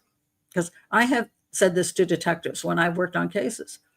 I'm reading something like, did you ask this question? And then they go, no. I'm like, God. Did you test this? No. I'm like, and I've had to do like in the Superbikes case I was talking about before. One of the issues was, can you get from the Superbike lot to this little convenience store had a video camera, and it showed what time this particular vehicle went by the video camera. So if the guy shot 4 people in the store, can he get from the store to the video camera in that amount of time? There are 2 major questions. One is, I asked the detectives, did you check to make sure that the time on the camera, the video, is correct? Because sometimes they're off. If it was off by 5 minutes, we got another story here. They never checked that. Second thing they didn't check is how long it would take that guy to get from the store to that spot. So I took my car and I went over and over. I made sure all the cars were as far away as they could. I'd wait for cars to pass until there was a big, huge space. And then when I saw somebody coming in the distance, I pull in front of them, and I slammed on the gas, and I went down this country road. I was in a sports car, and I was like as fast as I could possibly get there. And this guy was driving a truck pulling a trailer behind him. So I'm like, I'm pretty sure I can go faster than him. But I tested it, but they never tested it. And they never checked the time. 2 major things for this case: 4 people murdered, and they didn't do those 2 things. Why? because they weren't very good detectives. That would be my guess. um, I would think they wouldn't put the medication to go home in sealed packets. They only have to get a small amount. Yeah, it's possible they just have little, maybe back in 1982, they weren't so worried. They just threw a little things in there and went like this. I don't know. That's the problem. I don't know. So if the Tylenol came sealed in some kind of blister pack before it arrived at the pharmacy, there's no way that my better suspect, could have gotten that into the blister pack, because he would have been putting it into bottles. But if it wasn't in a blister pack and it was in a little plastic baggie, and they took a bottle and poured it in, then the suspect is on the table. So say those things make a huge difference when you're analyzing a case. So, but I don't know. It's so frustrating. It drives you crazy when you're dealing with these kind of things. So, but that's reality. So, do I think it's ever going to be solved? Well, I think everybody's. Well, I know. What's his name? Don't like that guy's name. What is it with me? Roger Arnold. Roger Arnold is dead. And Lewis, I think Lewis is still alive. But I don't think they're going to solve it. Not at this point. So it'll be one of those mysteries that goes on forever. But I would like to know the answer to that package from the hospital. I would love to know this. Anybody ever figures out? Anybody finds that out? Let me know. Oh, he died now. Oh, he's dead too. What a loss. Too bad. Anyway.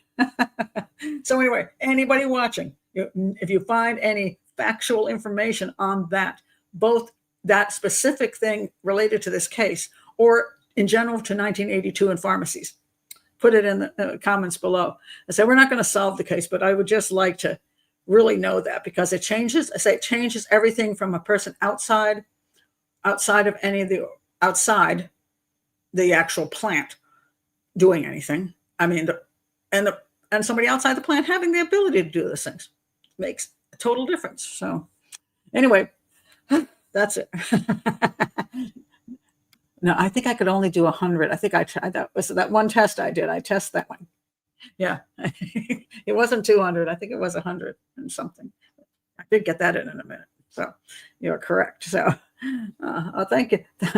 Thank you for saying that, Christoph. I was coming into this going, oh my God, I don't know what to do with this.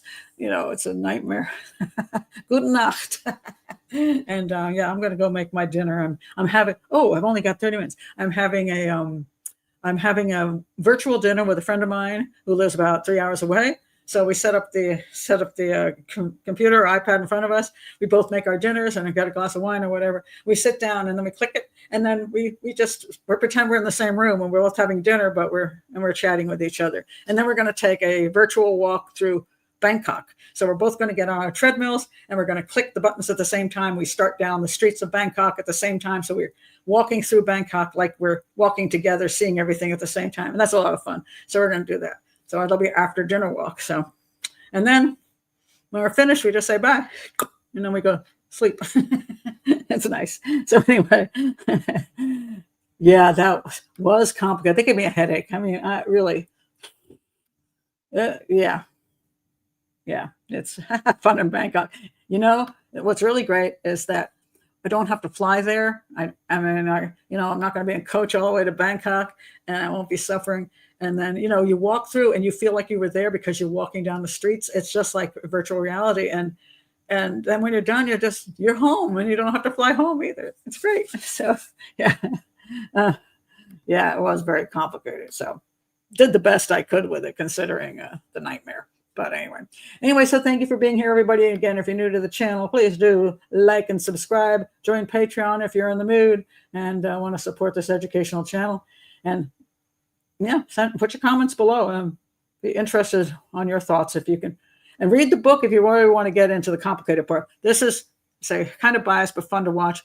This is complicated, but he really does go into a lot of details and it's fascinating. But I still wish he had answered that one question, because I think that would make a difference. So anyway, see you later, guys.